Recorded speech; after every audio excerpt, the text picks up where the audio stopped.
Oh, hey. What's going on?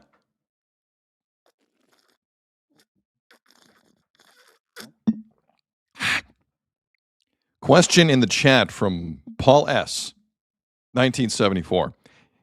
He actually has two questions. Said, here's the most pressing questions of the day. Question 1. What is in your cup? Question 2. How can you milk the same drink for 2 hours during the course of a show? Ha ha ha ha.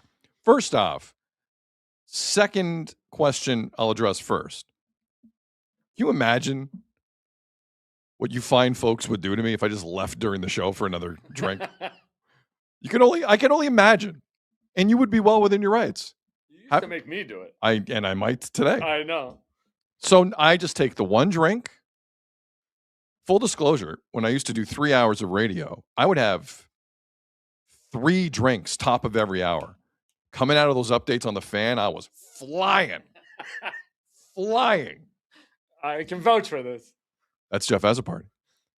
So I don't take breaks during the show because this is not the type of show that takes breaks or, quite frankly, has guests right now. We go a cappella. And the first question, what's in your cup? It's simple. Gin.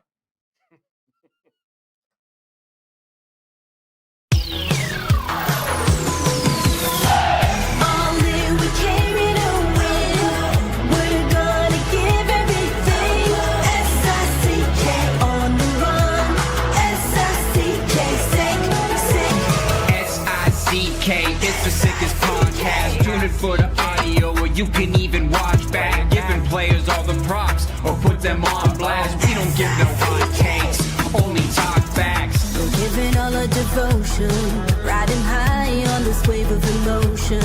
Going all out, yeah, cause this is our time. No, ain't no stopping us till we reach the finish line. All in, we came here to win. We're gonna give everything. S-I-C-K on the run. S-I-C-K, sick.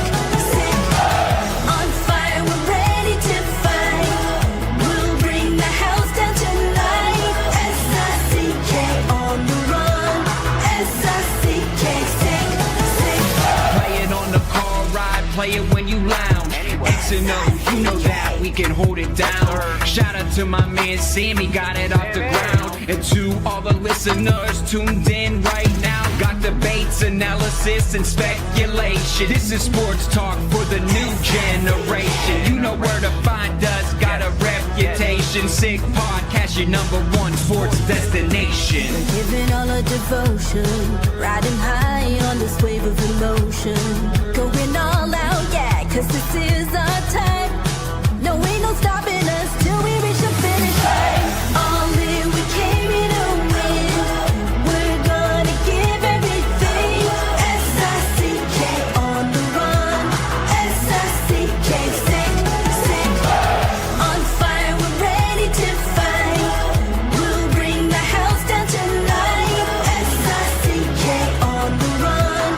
S-I-C-K, sick. S-I-C-K, it's the sickest podcast. Tune in for the audio, or you can even watch back. Giving players all the props, or put them on blast. We don't give no hot takes, only talk back. S-I-C-K, S-I-C-K, S-I-C-K, S-I-C-K, S-I-C-K, S-I-C-K, S-I-C-K, S-I-C-K, S-I-C-K. All in, we came here to win. We're gonna give everything. S-I-C-K on the run. S-I-C-K, sick. You are now listening to The Sid Seixeiro Show. Powered by Sick Media, the sickest Toronto sports show. Now, here's your host, Sid. What's up? It's Sid. It is Friday, April the 3rd. Hope you're doing well. We are live on X. We are live on YouTube. Say it again. I want to stress, We are live. We are something you are not seeing in the Toronto sports market right now. Live shows on this Good Friday. Jeff Assaparty's in the building. I'm in the building. There's no one else here. We can fart anywhere we want in this building. No one would know. So I'm just noticing some things in the chat that, are we pre-recorded right now? Are we like Sean in the Yukon? Is this really pre-recorded? And Zoran the Barbarian, I like the handle, writes, I am sick of pre-recorded shows. We are live, baby. It is 12:05 and 35 seconds. Slightly overcast in Toronto. Live, powered by Sick. Powered by Sick Media. Yes. We're live all the time. I cannot stress that enough. We haven't pre-recorded anything. Pre-recording, man, we're one of the few live shows on air in Toronto today. It's basically us and the Raj. That's basically Blair and it. Barker working after the game. Oh, that's right. Yeah. Jays and White Sox, 2 p.m. Eastern. For everyone at home and taking a day off, a well-deserved day off. It's great to see you. It's great to talk to you. It's been a busy week here on the show. It's as if we beat Italy ourselves. And that's not how it happened. But Italy was a huge story this week.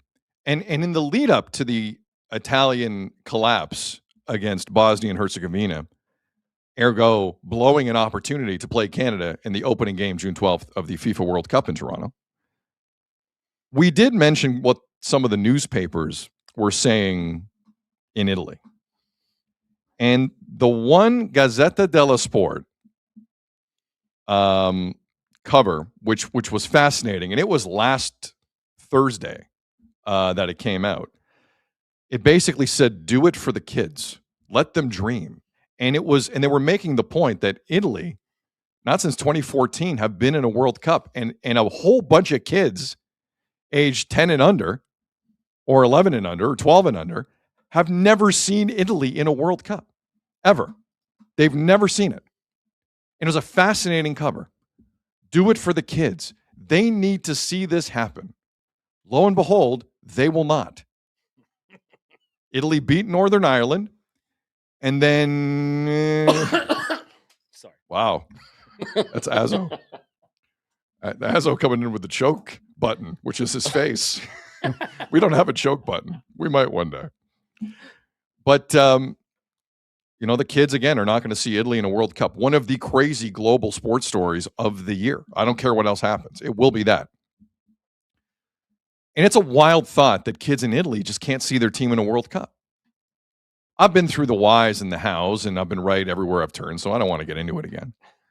But I'm talking about kids who are used to one thing and not getting it. And kids in Italy are now longing for that feeling. Meanwhile, if you're a kid watching the Leafs, it's been the other way around.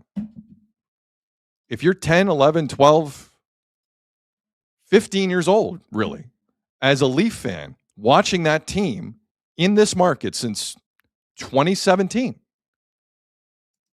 you have been used to one thing, which is playoffs.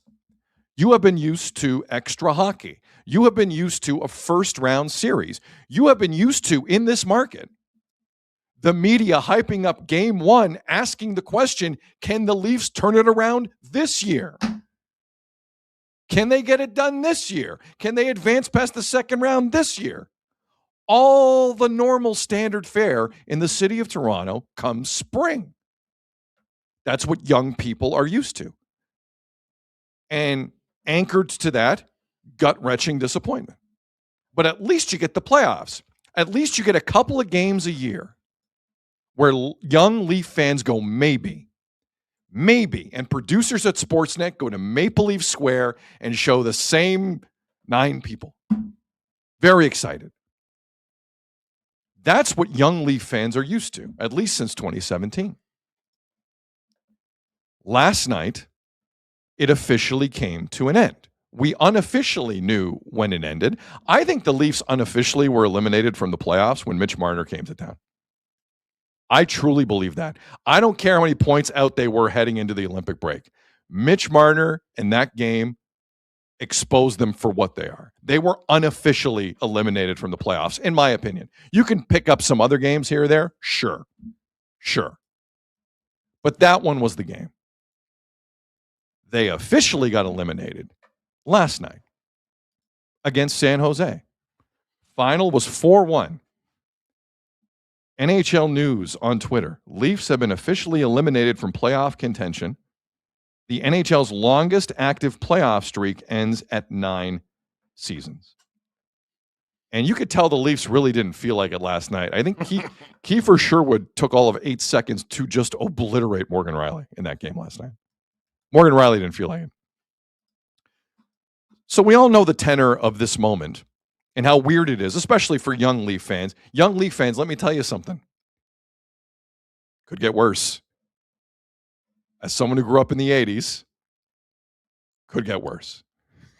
Just settle in, grab your Tkachuk and the social medias and Pokemon and whatever it is you're doing. Get ready for this. Because who knows where this is going. But we'll hold that for a moment. We'll put that on the shelf. This is such a bizarre moment for a whole generation of Leaf fans. I want to take you back to the last time it happened. And I'm staring at a story written by Mike Johnston at the time for Sportsnet.ca. March 19th, 2016. The last time, prior to last night, the Toronto Maple Leafs were officially eliminated from playoff contention. And Mike wrote the following. When the Red Wings came from behind to beat Florida, it resulted in the Toronto Maple Leafs becoming the first team mathematically eliminated from playoff contention. That's how bad the Leafs were in 2016. They were the first team mathematically eliminated. And in came Austin. Sportsnet Stats also had a tweet embedded in this article. Steve Fellon runs that account. I've known Steve for a very long time, going back to the Score Television Network. He's excellent at what he does. Amazing. And that department at Sportsnet is a jewel of that company. The amount of content they produce is wild. But this back on March 19th, 2016, is what Sportsnet Stats wrote following that Leafs elimination. Leafs eliminated from playoff contention. 47,565 regular season and playoff games have been played since they last won the Cup. I'm guessing that number's gone up. So 9 years have passed. A lot of promises have been made. A core four came in. One picture of John Tavares in pajamas and Leafs betting have all gone by. No Cups. No Cups. I think we need to sit on this for a second. This all passed. All of it. Dubas, Lou, the Mark Hunter thing, Shanaplan, Babcock, Keefe, Berube getting his ass kicked by a dumbbell. All of it has passed. All of it. No Cups. So now the window has opened into this other thing. And none of us know what the other thing is, because the debates are being hotly contested as to what it is. But I think when you look at the Leafs roster back in 2016, when they were eliminated the last time, I think it kind of tells you what has to happen. Here are some of the names on the roster the last time the Leafs missed the playoffs. And I'm going to shout him out first because I think he's one of the best guys in the business right now. Shout out Frankie Corrado. He was on that team, getting only 11 minutes. Once again, free Corrado. Let's go, Corrado. Free Corrado, but Frankie was on that team, along with Connor Brown. Mentor to the Stars, Jake Gardner. Michael Grabner. Zach Hyman was on that team. Nazem Kadri was on that team. P.A. Parento. Nikita Soshnikov, and Garrett Sparks. But there were two other people on that team who were Leafs then, went through 9 years of playoffs, and are still Leafs. They're two players. Do you know who they are? Most of you know who they are. It's Morgan Riley and William Nylander. That's who they are. They've been here the entire time. The ambitions eventually changed. The goal eventually changed. I know I bang away at Shanahan a lot. His intentions were good and sound. He wanted to win everything. So did Bell, so did Rogers, so did Larry. Larry wanted to win everything and have everyone be his buddy and have barbecues at his place. So Larry at times got a little confused as to what the goal was. But most people knew what the goal was. It's to win a cup. This is Toronto. Win a cup. I don't care how you do it. I don't care how many eggs you got to crack. Win a cup. William Nylander and Morgan Riley were here before this run began, and they are here right now. And Azzo and I are going to talk a lot about what might change, because there was a lot of really good reporting today from Frege. But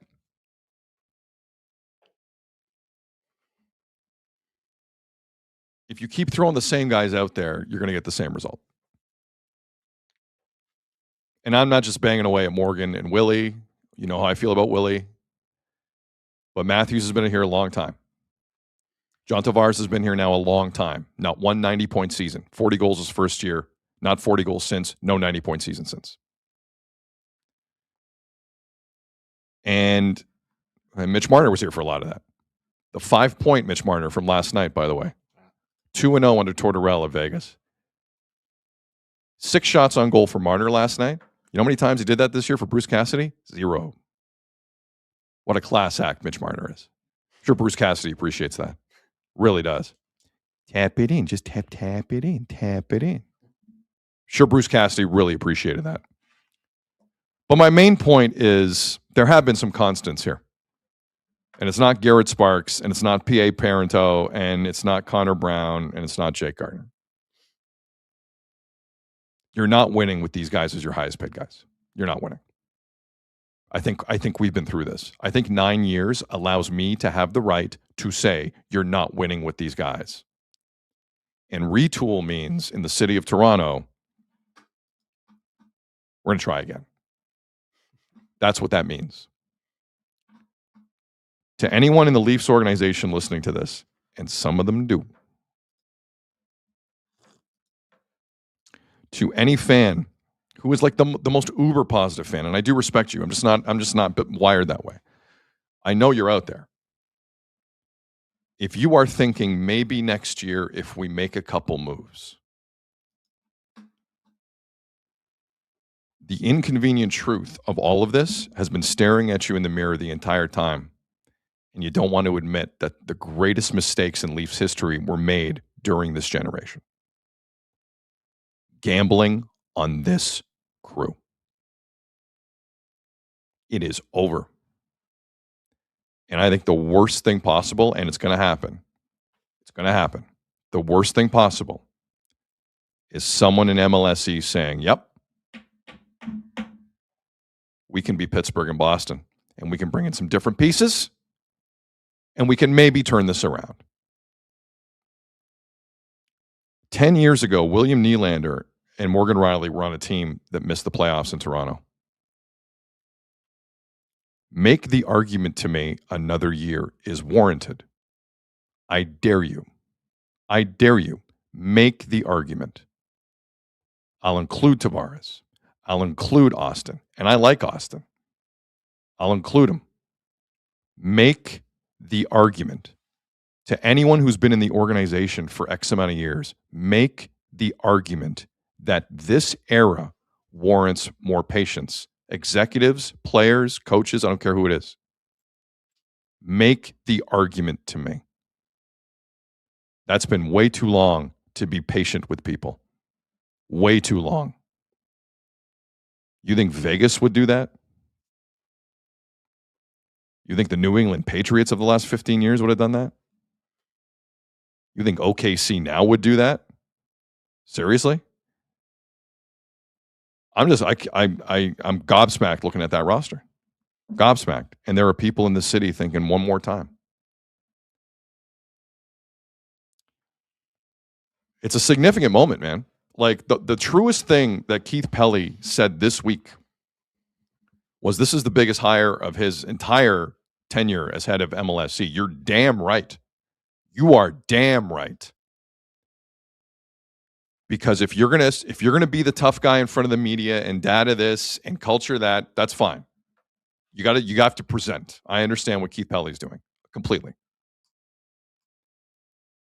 But this organization has made a habit of one thing that has capped them every year, that has put a bullet in their knee every year, and they have not been able to recover. It's to not do the risky thing. Fortune favors the brave. Why is Morgan Riley and William Nylander, if it's not the non-competes, back on this team next year? Why? Why? At some point, someone in the Leafs organization is going to take that crazy swing that we don't quite understand, and then all of us eat it 4 years later. But no one has the balls. No one has the stones. Now's the time. Now, history will be hinged on the next 2 months, and I'm not kidding. I'm not kidding. If you see a bunch of promotions in the Leaf organization because it's comfortable,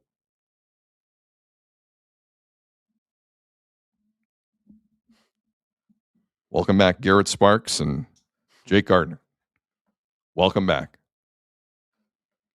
Like, I'm hearing a lot. The crazy stuff I'm hearing. Sorry, I'm just going off right now. The stuff I'm hearing over air the last 24 hours. Max Domi's put in a good shift to end the year.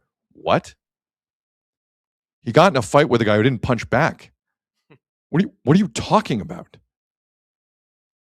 Be wary of players who show up when there's nothing to lose. Matias Maccelli is garbage. Get him out of the city as quickly as humanly possible. Max Domi will never win with you. Get him out of the city as quick as humanly possible.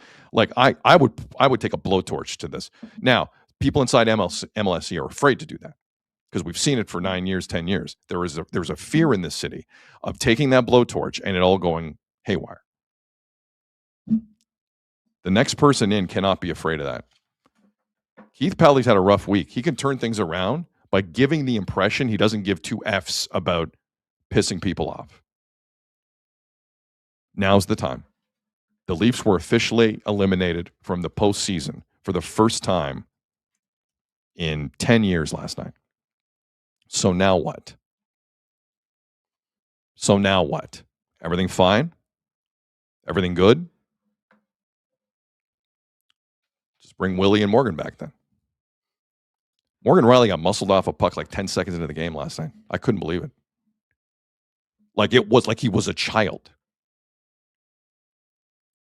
This has to change dramatically. Dramatically. Keith Pelly has an open canvas here. He's got everyone's attention. This is a rare opportunity for an executive. Rare.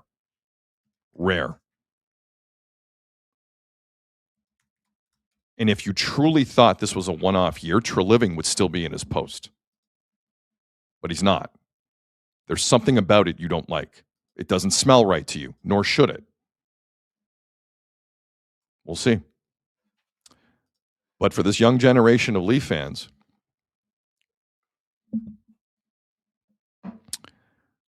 hello, darkness, my old friend. Some of us have been here before. We'll hold each other's hands. We'll be fine. You'll get through it. But it's going to be an experience. Hopefully you're up for it. Jeff has a party. Good afternoon. Hey, Sydney. Good Friday. Good Friday to you. Yeah. Am I lamenting too much No, at the not at official all. elimination of the Toronto Maple Leafs? Not at all. I do believe this is a mark in history, and it is a huge failure of the last 9 years to be at this point. If you had at least gotten to a Stanley Cup final, Yeah, we've said this, right? let's Just reset the one bar. long run. If you would have at least done something to that extent, I think the narrative today would be different. So But- let me bring you to something I heard yesterday on Overdrive. They had Marty Beer on, right? Sure. And I think O-Dog asked him, like, when did the culture change in Buffalo this year? And he mentioned how they started winning, in I think it was January, like maybe even at the end of December, January. And then the Olympic break happened. He goes, and they came back from the Olympic break and they were like doing 2-a-days pretty much. Having double practices. And like you couldn't tell, they just enjoyed winning. And like he added to that, the thing about going for beers, because Darlene, his girlfriend or wife, I think girlfriend, didn't come with him because she had some health issues. And so he just started bringing the guys together. They enjoy winning. They're going out for beers. The culture changed. It made me think about the Leafs in the last 9 years. Even when they got past the first round, did you see more hunger at them? Like they enjoyed winning? Or when they won a conference, did you see any of They that? folded like a cheap suit after beating Tampa. Yeah. But even when They they folded like a are cheap playing suit. well, like there's no change in the tone of this team. Like, that's how I think, you can't win with these guys, right? Like, no matter if it's up or down, like this year's a super down year, but even last year, like, I don't remember ever seeing the hunger in these guys or like them talking so like uplifting, like where you're like, yeah, let's go. Like, these guys are enjoying life right now. Like, they like winning. Like, I don't think you ever saw it out of these guys in the 9 years. And it was always like the pressure of it all just got to them, or they just, I don't even know if it's pressure. It's just the stuff, they didn't feel it. That hunger wasn't there. They were never as tight as they should have been. Yeah, ever. That too. They were never as tight as they weren't in it together. They were never in it together. Yeah. And that includes Tavares. They were never in it together. No, they never starts stuck from up the for captain, each other. like you said. Tavares needs to take a lot more what in this town for how this has played out. He set the tone as a captain to not do anything. But that's why we loved the Jays so much last year, because you could see as much as they were winning, they enjoyed it and they liked it and they came together and it was 26-1 and they were just rolling together. Like, I can't remember ever seeing that out of the Leafs, whether they won the division, whether they won a round. Like, the tone was just always kind of somber. And scared. Yeah, kind of. Nick Squires in the chat writes the following. Leaf fans since 98, done with this team. They've had the best team point-wise a couple of years ago. If they can't win with that, what's the point? I mean, listen, the autopsy on how the team has been built has been done numerous times. I think like we all see it. I think most of us now, half the fan base fought it for 9 years because they didn't want to be convinced that a huge screw up had happened. Guess what? It had happened. But most people agree with the fact now that maybe you paying all your money for soft, talented forwards wasn't the play. Like, maybe that wasn't the play. No, well, the play was not giving them no movements, because now that you realize you can't get out of it. Well, I think both mistakes were made. Right? The no movements compounded. You know what? That's fair. Thank you for bringing that up. That's the one question that was not asked to Pelly this week, and I thought was really important. Where do you stand on no movements? Because it's crippled the hockey team. Yeah. It has crippled the hockey team. I mean, they get handed out all across the league, right? But are you, listen, you want to be forward thinking? You want to be this? You want to be that? Hey, Leafs. Hey, Keith Pelly. Be the first team to say no mas. Yeah. If you want to be a Leaf, we'll give you a 10 team. Maybe. Yeah, these ironclad non-competes of 10 or of more than 10 or complete non-competes, no more. Especially third and fourth line guys. They can't get out of here. You can't. Unless you're playing on my top line or maybe my top two, you're not getting no movement. No one asked Pelly about the non-competes this week. I was very surprised at that. Very surprised. Now, there was a lot of good questions this week. Don't get me wrong. Yeah. That was a wild presser in hindsight. But no one asked about the non-competes. Please, Keith, at least do me this favor. Do me this favor. As the only live Toronto show on right now, no more non-competes. Well, does Hodges have a non-movement? Michael Hagee. Hagee? How do you say it? Michael Hagee. I was trying to get it. Yeah, I couldn't remember. We'll get the top Habs prospect, Michael Hagee, a little later. Does he have a no movement? Maybe he doesn't know about Get out of here. I want to hit on that again, too. Not Snackatoba in the chat. Non-compete counter for the week. 7.3 in the last minute. I've said non-compete a lot on this show, I guess. Well, it's kind of a problem. And we're talking non-movement. Or no movement, sorry. Yeah. That's what I meant to say. Yeah, I think because you keep saying non-compete. Does Santander have a no move? We'll talk about Santander a little bit. Yeah, of course. We'll get no more no movements. Let me reset it. The Leafs need to make a stand on no movement clauses. They can't do it. You want to be cutting edge? Go down that road, Keith Pelly. Go down that road, MLSC. And if you really want to know movement, get the hell out of here. Leave. We can do this now. We don't have to have this conversation in 7 years when it gets weird. Yeah. We can have it now. You want to be here? Not? Okay. Let us know. No, it was pretty poetic. I'm glad you brought up the Marner night last night. He has his best night. How much of a fraud is Mitch Marner? Yeah, but are you serious? It is pretty poetic that he has his best night of the year on the same night the Leafs get officially eliminated. Bruce Cassidy somewhere throwing a drink at the TV. Dude, give me a break. Remember when the Leafs got a bump from changing a coach? Cool. Yeah. Oh, yeah. It's going to screw them out of getting the 5th pick. That was a bump. It's going to screw them out of getting a top 5 pick. Okay. Do you want to get into what some of Freege's thoughts were? You drive the bus on this. Let's go. Like, Elliott's the best. Oh, so good. Because for this reason. Not because of his rugged good looks. Yeah, but he let that go to his head. He did let that go to his head. Canada's sexiest man 2021. It was in a pandemic year, but it was 2021. On a huge story like the Pelly thing this week, The add-ons that Frege has on a Friday are phenomenal. He always does. Phenomenal. It's amazing.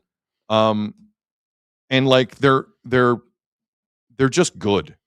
They're just good. Like nothing circumvents the story, but it is relevant.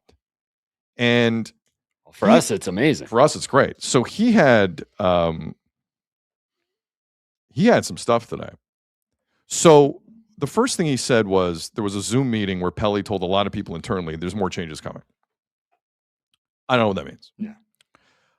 He's going to get rid of the data department he didn't know he had. Yeah. Cool. Again, to have a camera in the data department office during the press conference this week when Pelly told the world he hates his data. The other thing Frege said was apparently internally, like at Pelly's level, there was a feeling there was too much scout speak and not enough data-driven speak. Well, that's where that came from, right? Like in the end, do you take that as a shot against Treliving? Well, it's 100% a shot against Treliving. Right. Yes. That he didn't use the data he was given, right? Now, in terms of the context of what that means, in terms of Pelly being in the room during the trade deadline, like watching Treliving do a trade deadline and then firing him 2 weeks later, did one lead to the other? I think you can make that connection. Or sending him on a scouting trip when the Matthews thing happened. What happened? Like, is that weird that got out? It's true. Right? Because Pelly was on a scouting trip. Like, it's weird that they called it that when he wasn't there for the Matthews thing. Yeah, right? it's true. And now this story comes out. Like, it's funny how it all comes back.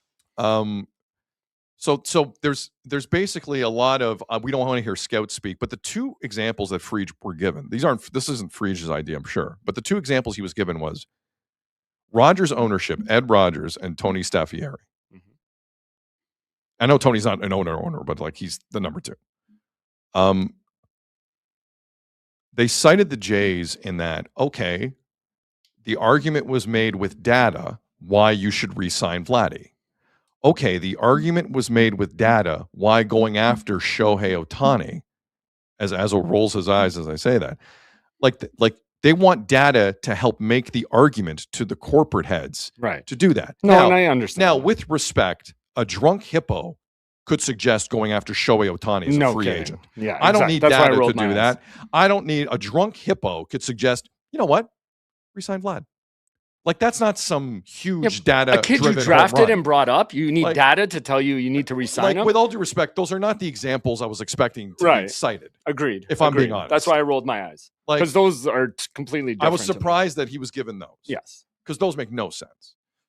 With that said, I kind of understand. Like Treliving must have been just walking around the place going, "Yeah, my gut tells me this," and clearly Keith didn't like that because.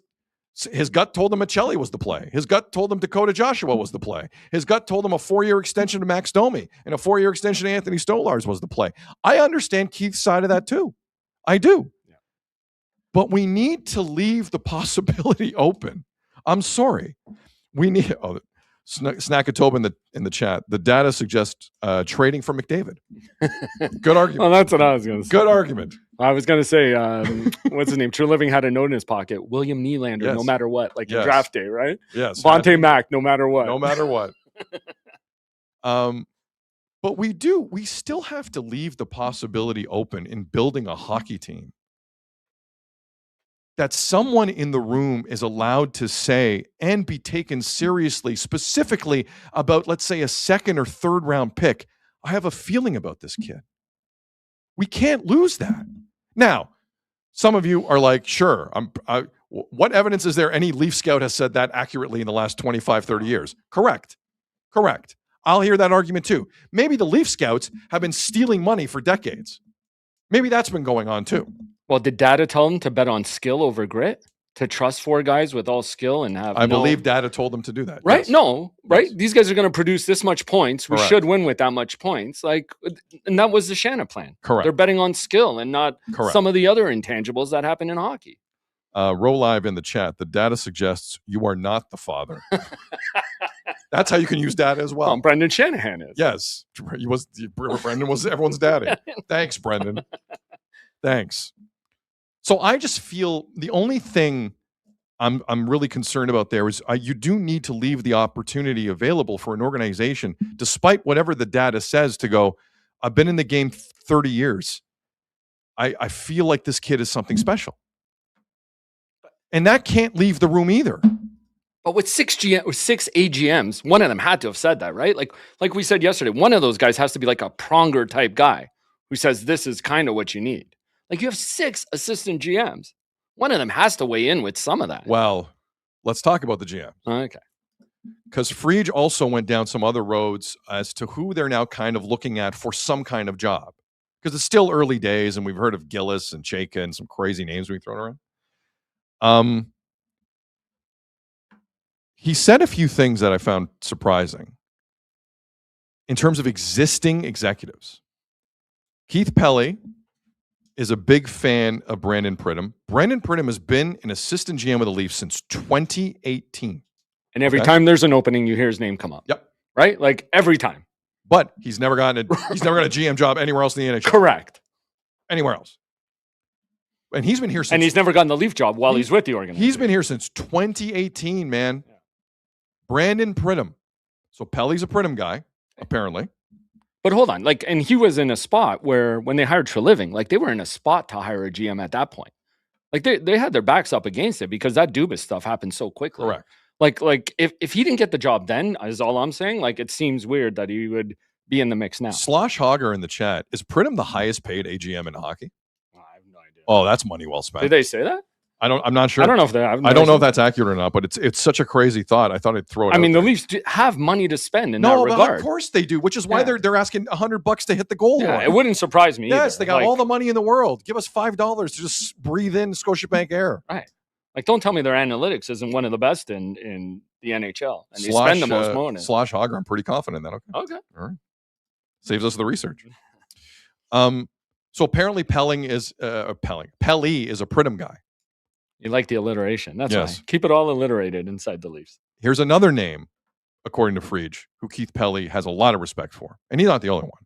Haley Wickenheiser.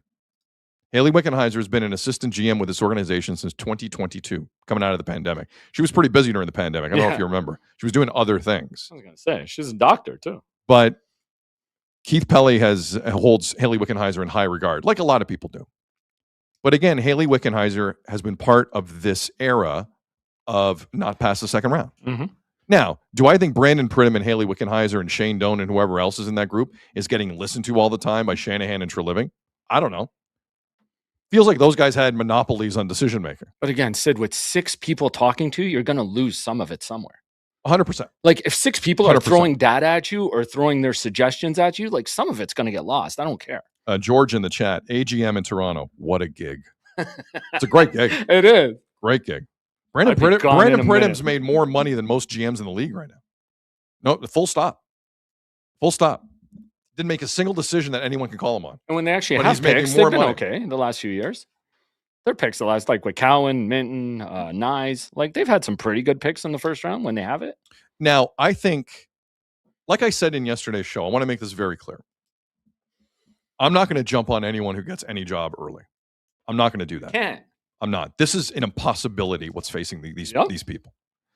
Bring in Tom Cruise because it is Mission Impossible. Now, with that said, I think you're going to get a section of Leaf fans who, if you just promote a bunch of people who've been there for like 5 to 8 years, you're going to have a PR issue. Yeah. You are. Whether you're right or wrong long term, initially, and I think Pelley's aware of this, I think, if you're telling me culture is an issue, if you're telling me you have to change this and you have to change that, and it's not about selling jerseys and about winning cups, like keeping the same folks around all the time has buried this team for 10 years. I'm talking in the most important spots. And I have trouble absolving everyone of what's gone on here. I'm having a hard time with it. They've all been in meetings. Everyone, Haley, Brandon, everybody. They've been in meetings. They have been a part of this. Now, if you believe Brendan Shanahan and Treliving weren't listening to anyone, then we have a different discussion. Then what the hell are you paying them for? Right. But those are two things Frege threw out, was Wickenheiser and Pridham. Okay. Now Pridham has, I don't know who his agent is, but Pridham's agent has him in everything. Mm-hmm. Like he has the best GM agent in the game. I don't know who it is.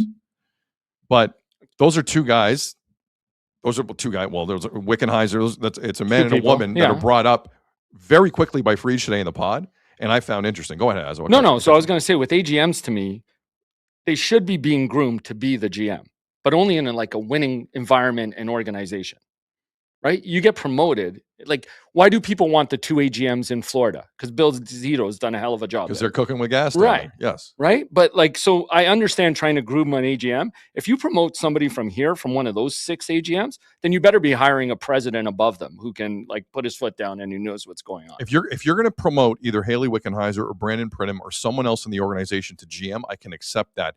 The person above them has to have insane national you need a hockey president. experience. You need a president.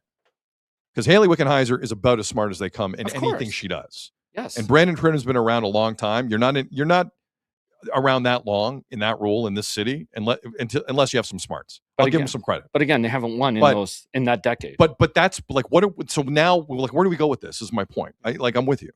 No, but then you need a president of hockey operations. Are we making people accountable? Or is there more to the story? And it was just a dictatorship from the word go, and we're not really aware of it. I don't know. That's what Pelly has to suss out.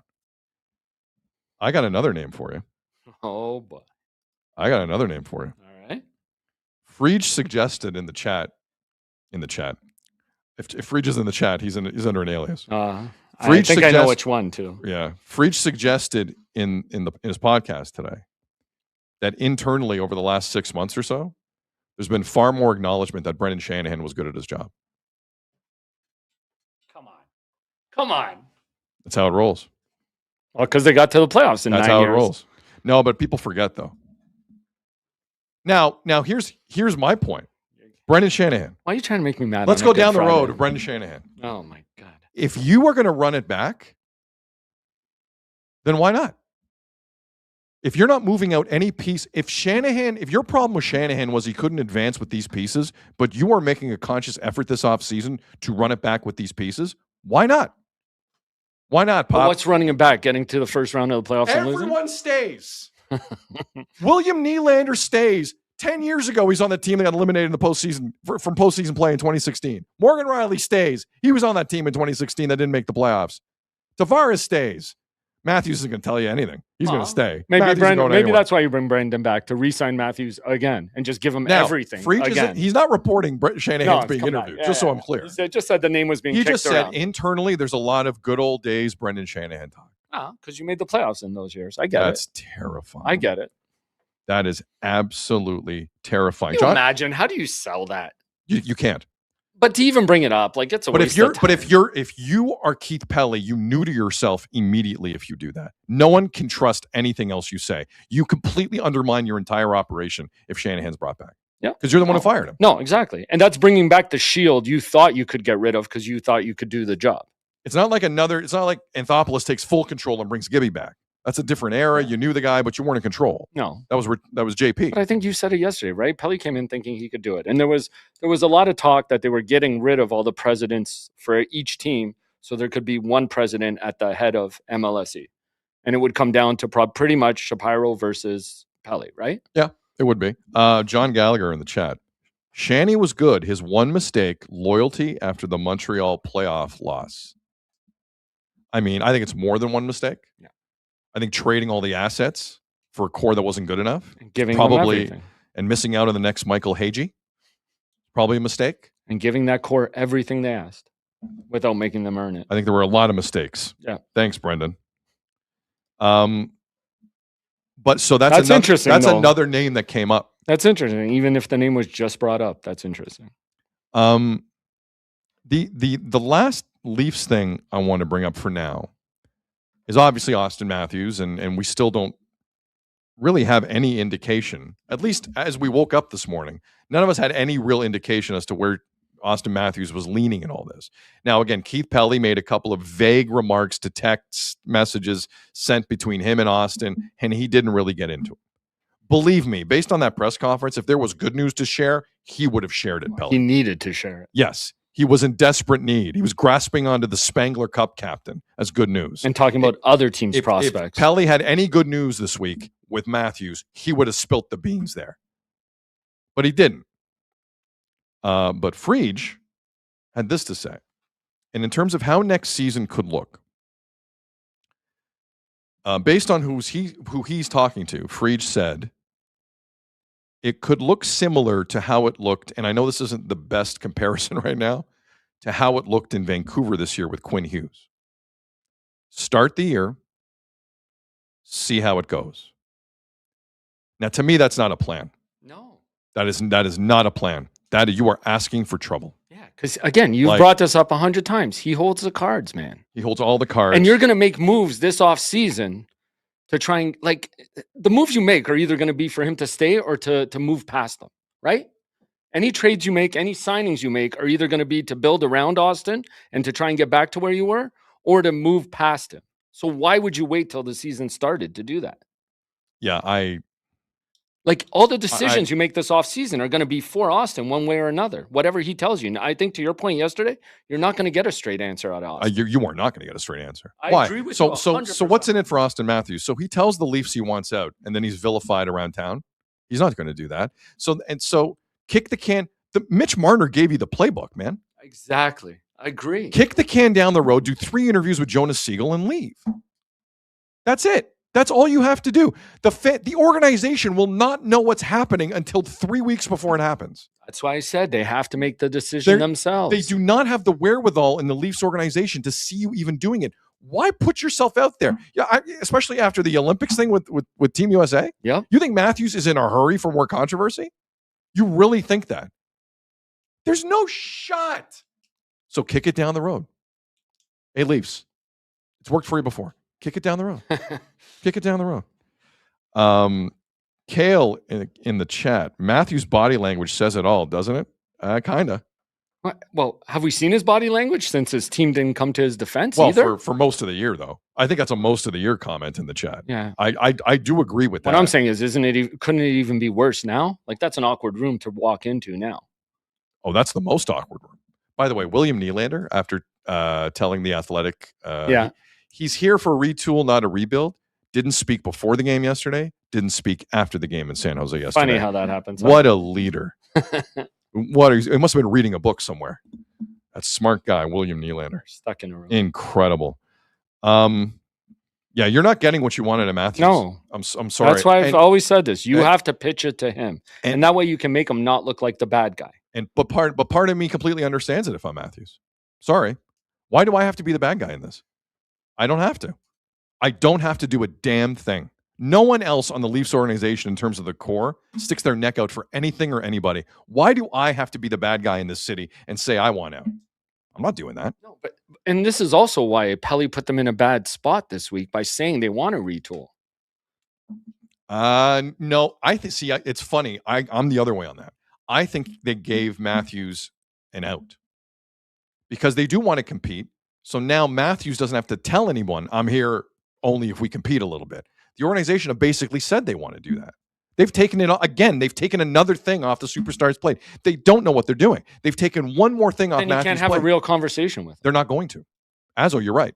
They're not going to. See, now That's it's taken me a few days and a few people in this market a few days to realize what that was. That thing that Pelly did this week was wild. Wild. He basically he did the Shanahan thing where all he didn't do was pick up the phone and call everyone and said, "You guys are fine. Well, I'm not trading you. Don't worry about it." True. Well, it was the same thing. Can we get into the prospect thing now that we heard from Drager yesterday? Oh shoot, I forgot about that.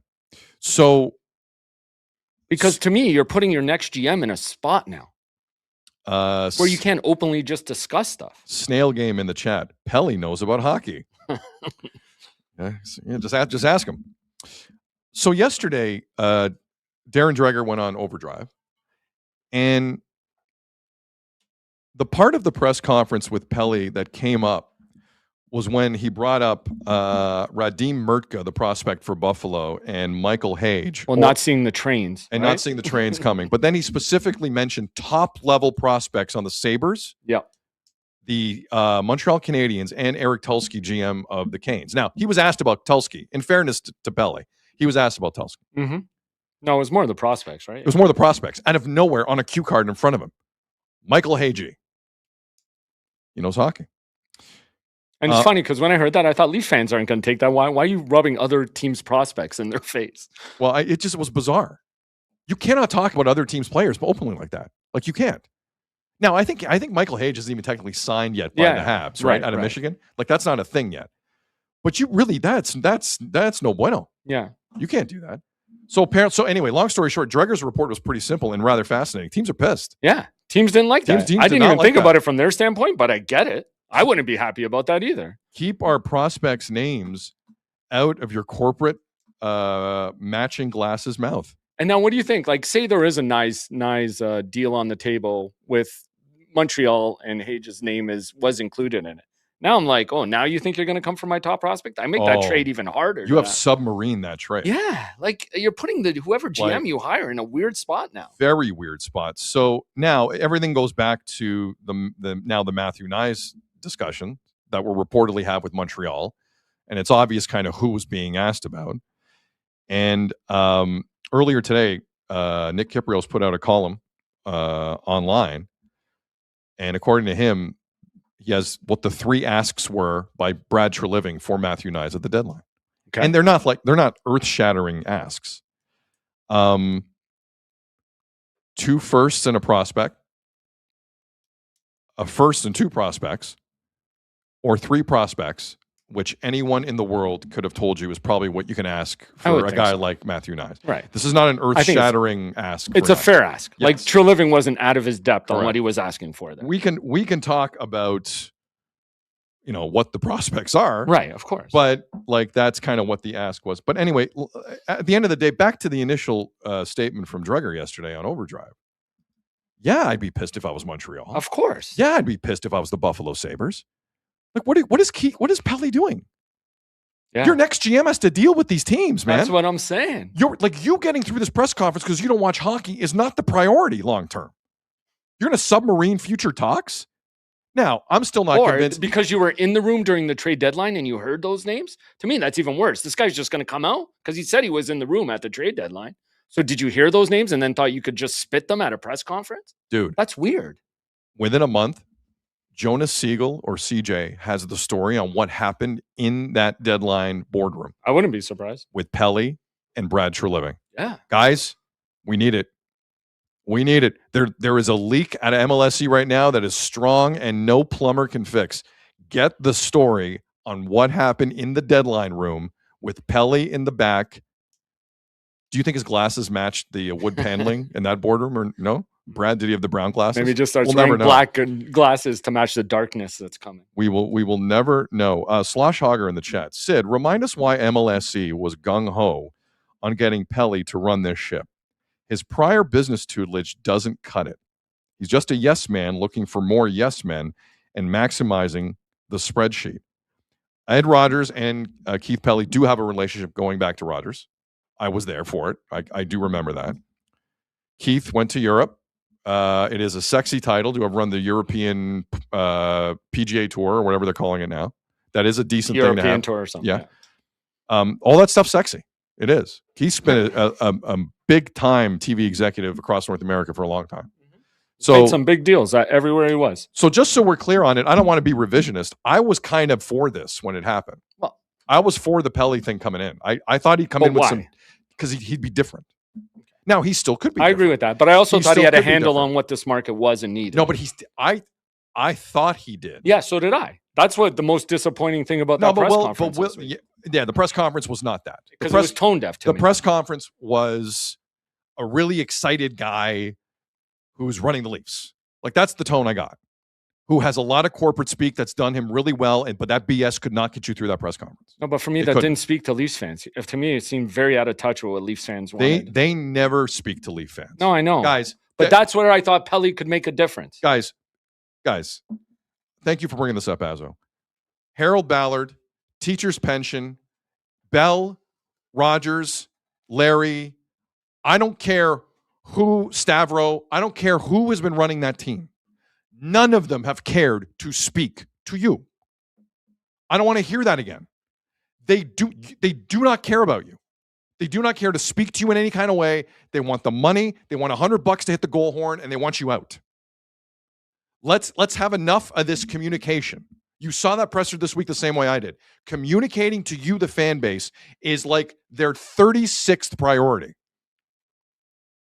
They do not care to do it. and they haven't cared for 40 years in this market. Hold on, though. Tim Lewicki kind of did it, no? Like, I thought Pelly was going to be more of that vein. He still talked down to you, Keith, Tim Lewicki. Okay. He still talked down But I to thought Pelly would be more in that vein. Like, I thought he would be more No. along the lines of Lewicki. He's been corporate-sized.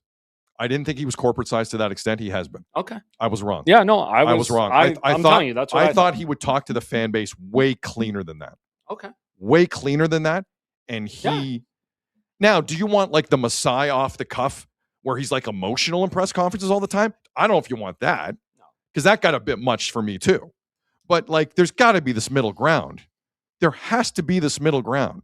Agreed. Like, say what you want about Mark Shapiro. I do believe when he gets in front of a camera, because Ross is a disaster. In front of a camera. It's true. When Shapiro at least gets in front of a camera, he can explain to you in some way that isn't like demeaning. Agreed. He's one of the few guys in the market that can do that. And you think you're learning some from him. I don't get that air from Bobby Webster. I think Bobby believes he's hot as you know what. That TFC news conference I saw was a joke for a team that hasn't won anything. The arrogance in that TFC room was disgusting. I agree with that. And I don't get Brad Treliving tried to communicate in a normal way. Right. And I always appreciated that about Brad. And then he went out and got Michelli and then lost the room. But like Brad Treliving, like that kind of communication, I thought Keith was going to give the fans. Fans respect it. And so far, That's it could change. It could change. Keith's a smart guy. But that PR has to be very, very different. If anything, the next president of hockey ops, because Keith can't be doing those pressers. I agree. He's now Atkins. He can't be doing those pressers. Whether it's Doug Armstrong or Dean Lombardi. Or just don't do I don't know. them. No. You have to do them. Because sometimes in the city, press conferences is all we got. Not if you're winning. If you're winning, you don't have to do anything. You don't have to do anything. You don't have to do anything. That's it. So just win. OEL got hurt last night, yeah. I couldn't have cared less about a Leaf game I was watching more in my life last night. And I watched. And man, Celebrini sucks, huh? Like he couldn't get a point. He didn't get any points. And yeah, he's going to cost me my fantasy championship. Good. Yeah, you're lucky, Alex. You're lucky. What draft? What round did you take Celebrini? I have no idea. Had to be like fifth or sixth, right? Nah, I don't think so. No, I think it was like I was high on him. I knew he was going to have this career year. Whatever. Nurley in the chat asks an interesting question. How did the Leafs not see Brad's track record in Calgary? He was a nightmare there too. Is this another case of a big name that makes you feel good in a board meeting? Yeah. But again, let's remember how that all played out. Like they were in a spot. I will defend Treliving more about the Calgary resume than this resume. Agreed on that, 100%. And remember, Shanahan was flat out panicking after shivving Dubas. That's what I mean. They were in a spot where they needed a GM pretty quick. And Brad was at the top of that. Yeah. Flat out panicking. That's what I think we always forget. Like the quickness they kind of had to get a GM at. 100%.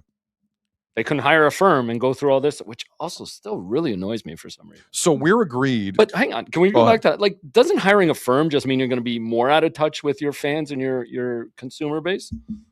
Guys, let me tell you a story about firms, okay? Like I get why Nashville would do it. I don't think the Leafs should have to do that. Let me tell you, I've had firsthand experience with firms. So let me tell you how this works. Because like once upon a time, I was on a show that needed a new co-host. And there was a lot of candidates, but like it was tough to kind of suss out where you go. And Rogers hired a firm. They love firms. And there were a bunch of names that came in. There was like 10 to 15 initial names for a co-host that came in from this firm that makes good money. And they call it a deck. It's just a series of pictures with resume. Mm-hmm. So you get an email and you go through picture of candidates, both locally and across North America. And so I get sent the email of the deck and the candidates as decided by this firm. Right. There were 10 names. I'd say 10 names on it. Do you know who could have for free come up with the 10 names? Me. No kidding.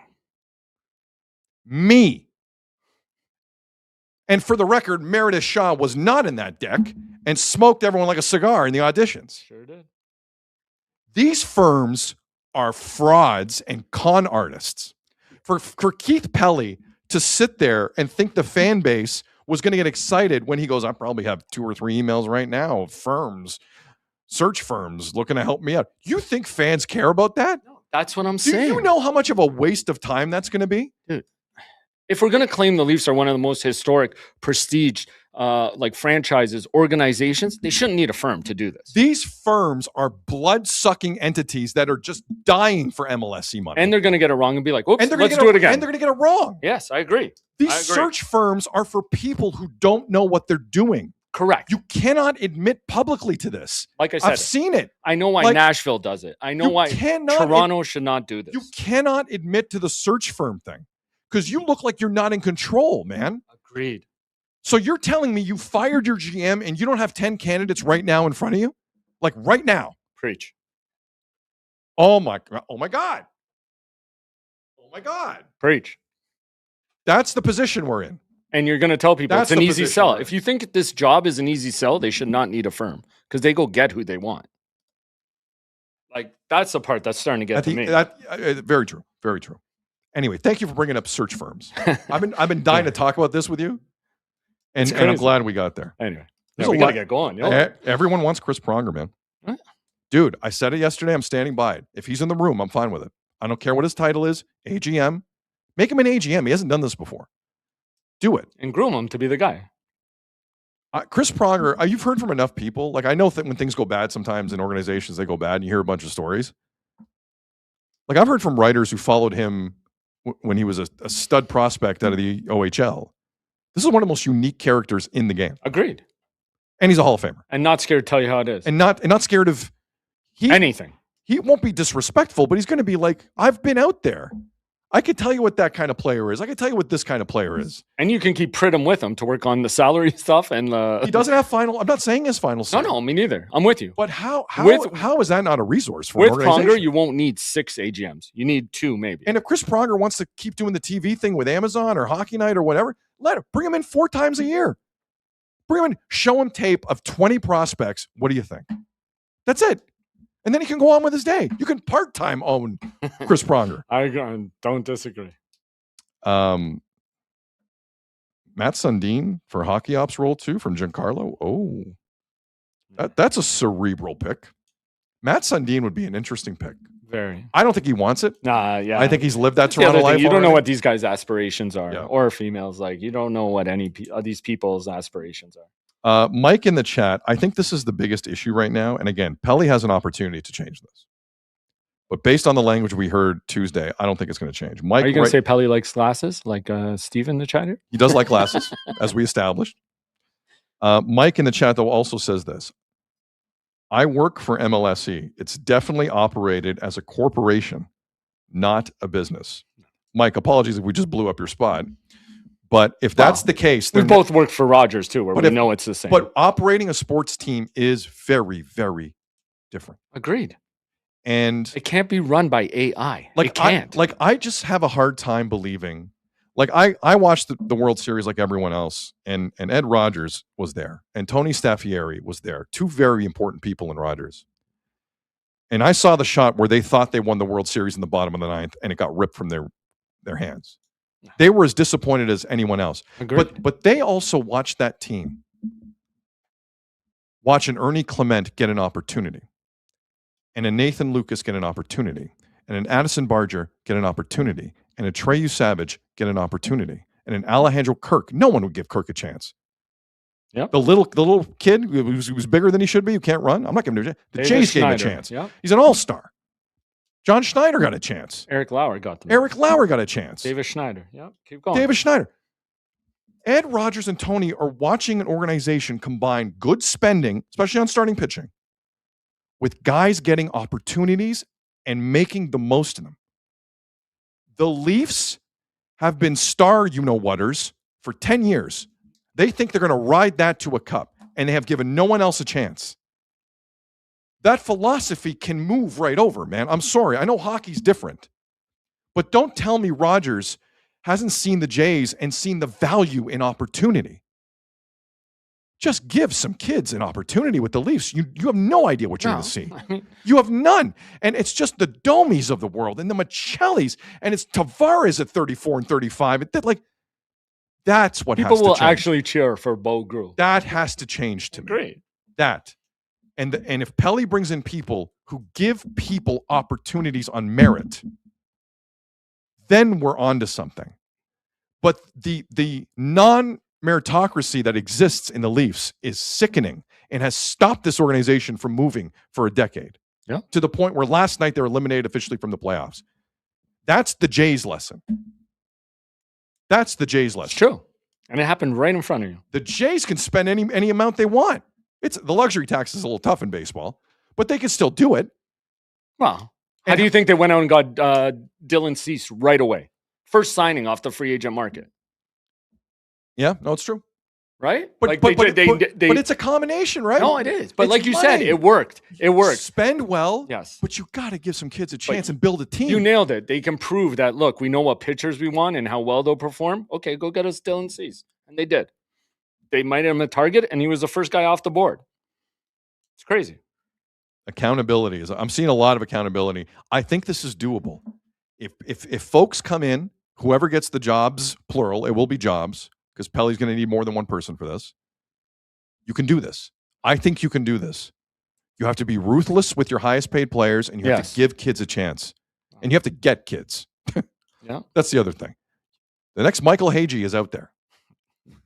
I'm never letting that go. No, you can't. I'm never. Like, I'm literally going to call him that every time now. Yes. You think he comes up by the end of the year? They've won 7 in a row. The they're Habs, rolling, dude. the Habs are going to win the division. They're rolling. I would say, Mike, we're good. Just to piss off Pele. I wouldn't bring him up. Yeah, but look what they did last year. But I don't think that's what. If he was a stud, like if he was like a rugged young defenseman, like a big young defenseman. But you brought it up. I would think about calling his him up. backstory would just bring the excitement level in that building to a whole other level. I think the Habs need to just roll with this. Okay. And I think they might end up in a very good spot. You don't touch nothing right now. No. They're flying. They're amazing right now. Dude, is it bad that I'm like cheering for them? Like I love watching them play. Dan Ruiz in the chat. Sid and Azzo working on Good Friday. Yeah. Sid, will there be a Good Friday live show at Mass? Will there be a Mass watch along? No, there won't be a Mass watch along. Sid promised me a fish lunch, but he didn't bring anything with him. No. I almost said a restaurant, but I didn't want to. Anyway. Do you want to hear a true story? No. I did something today. I like when you lie to me. Lie to me. No, let me do the Betway read first, and then I got a story for you. All right. Because I'm not proud of this. I'm not. That means it's going to be a good story. I'm not proud of this. It's going to be a great story. I'm not proud of this. What a great time of year it is, Azzo. Puck drops, tip-offs, first pitches. When the game is on, you call the shots. Head to betway.ca and bet your way. Must be 19 plus. Play responsibly. Salvador in the chat. Sid looks sharp today. Thank you. But internally, I have made a mistake. Uh-oh. So I grew up. Hiring you? Hiring you. First mistake. I made 2 mistakes. I grew up Roman Catholic. Went to Roman Catholic elementary school and high school and the whole thing. Charcoal pants, sweaters, did the whole thing. Yeah. What's that company called? Whatever. No, not Johnston. It's with an M, isn't it? Anyway. What was it? Yeah. Boy, did they make a killing through the years with the Catholic they school outfits. Crushed. Michaels? Was it Michaels? No. Someone in the McCarthy's. McCarthy's. Thank you. Flipping A. Yeah, McCarthy's. McCarthy's. Yes. Couldn't think of it. Funky Fro. RJ McCarthy. Amazing. Oh. So I grew up Roman Catholic. It's Good Friday today. And one of the major traditions, I don't think doing a podcast is a huge Good Friday tradition. Right. But one of the traditions is you don't eat meat today. And I left my house and I had, I'm like, I'm not eating meat. So I go to my drive-through. I think I know where this is going. And I get, lately I've been crushing like spinach omelet bites. Oh. Crushing. Full of protein. Well, if you eat too many of them, then it doesn't... You know who got me on this? Rick Campanelli. Oh. Rick Campanelli would have this all the time when I'd see him in the morning. Yeah. So he said, like, I go, what is that? He's like, they're spinach omelet whites. And they're full of stuff. And I'm like, great. So I tried it a few times. Now it's in the routine. Now I'm having it. So I go through the drive-through and I'm like I got my mind on a few things. And I go, can I get some spinach omelet bites, please? The guy's like, yeah, no problem. Go drive through with them, please. So I drive up, and again, my head's somewhere else. And he says to me, he goes, "We only have the spinach bites with bacon in them." And I'm just like, I'm in a hurry. Right. So I'm like, yeah, that's fine. So I leave, and I took one bite, and I went, oh, Jesus. I had meat. Yep. Pork is meat. Yep. By accident, I had meat. Is your mom calling And you I yet? went, oh, no. Is your mom calling you yet? I've done this like a handful of times in my life where I've just forgotten. Same. No, it happens. And I was like, I had the choice. I either stop eating completely or finish. And I finished. Yeah, you got. I had to finish at that point. I'm sorry. You made the right call. I did not feel good about it. Okay. Korea in the chat. Sid, did you press snooze? Yes, I did. I wasn't off for that reason today. Yeah, I'm not proud of myself. You're but I'll admit to that screw up. You're on the in pod. trouble. I am. I'm sorry. I know. All right, man. Okay. An hour and 10 on the Leafs. Wow. Well, we might go an hour and 10 here on the Sens. Yeah. Oh, definitely. Look, by any measure yesterday, the Ottawa Senators had a phenomenal organizational day. Okay? Yep. They were down early against Buffalo. They come back and win. Huge game. Tyler Clevin got hurt. They lost another defenseman yesterday. And the Sens came back and they won, beating the Buffalo Sabres. Stopping that train. Stopping the train. Buffalo. The Buffalo train from Amherst was stopped in Ottawa. Sens win 4-1. The Sens right now, technically, because they have one less win than Detroit, are behind Detroit in terms of a tiebreaker for the final wild card, but they're tied. They got 88 points. The Red Wings have 88 points. Columbus have 88 points. Philly have 86. That's a nuts race right now. That's insane. So the Sens have 7 games left. So not only do the Sens win a massive, massive hockey game last night, the Sens also announce that they've locked up their regional TV rights with Bell Media for another 12 years. And Michael Andlauer spoke in the intermission. It's a big deal. That was like from 40,000 feet. Massive day for the Sens organization. For sure. Big win on the ice. Very important business move off the ice because you never know where the market's going. And TSN do a really good job on that regional broadcast, by the way. Claire Hanna and everyone do a very, very good job.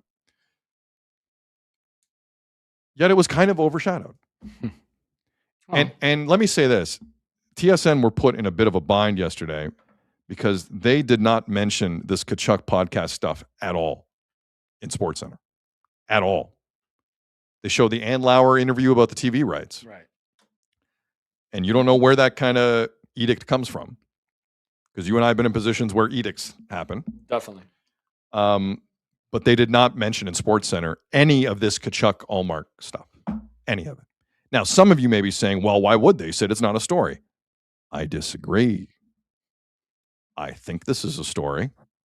I think you think this is a story, and you're being rather low-key about it. So, the guts of what this is, again, let's reframe it. Last Saturday against Tampa, Allmark says, I need a break. He's the backup, but I need a break. They lose that game. They lose the next game badly against Florida. When he's in. Allmark gives up 5 goals on 16 shots. Gets pulled. Allmark's taken heat from everyone. And then a clip from the Tkachuk brothers podcast come up of their dad, Keith, ripping on what we think is Florida, but then out of nowhere, he brings up, I can't play back-to-backs.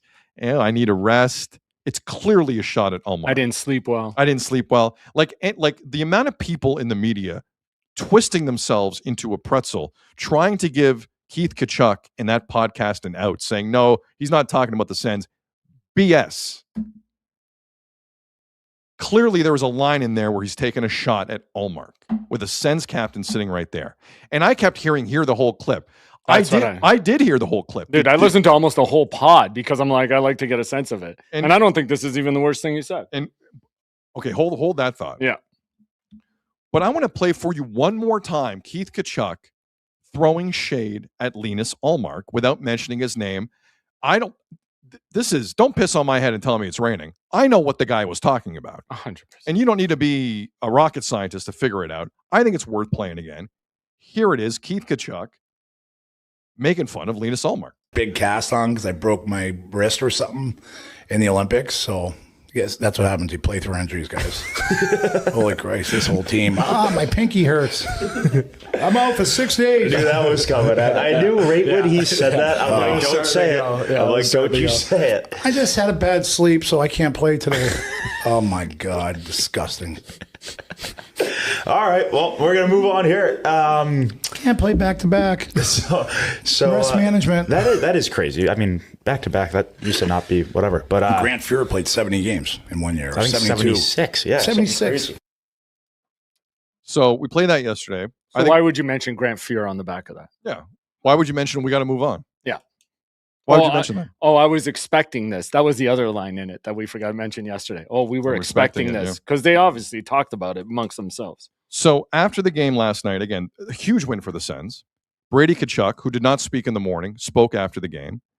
And he worked very hard to let us know that, no, they weren't talking about Ullmark at all. Listen to this. Talk about the podcast, the last one you did with your dad, and some comments you made about how players handle injuries and goalies playing back to back. Were you able to clarify what your dad might have meant? Yeah, I mean, being a part of it and rewatching it, I mean, I think it was pretty clear he was talking about Florida. I don't know how that got turned and misconstrued, but no, it happens. But I mean, I know in there, I thought it was clear as day he was talking about Florida, but all that other stuff and just people taking it and twisting it, just nothing I can do about it. So you don't think your dad made a shot at Linus at all? I don't think, and I talked to him after, there was not one shot. So, I don't know how that got twisted and have to talk about it now, but I thought it was clear as day.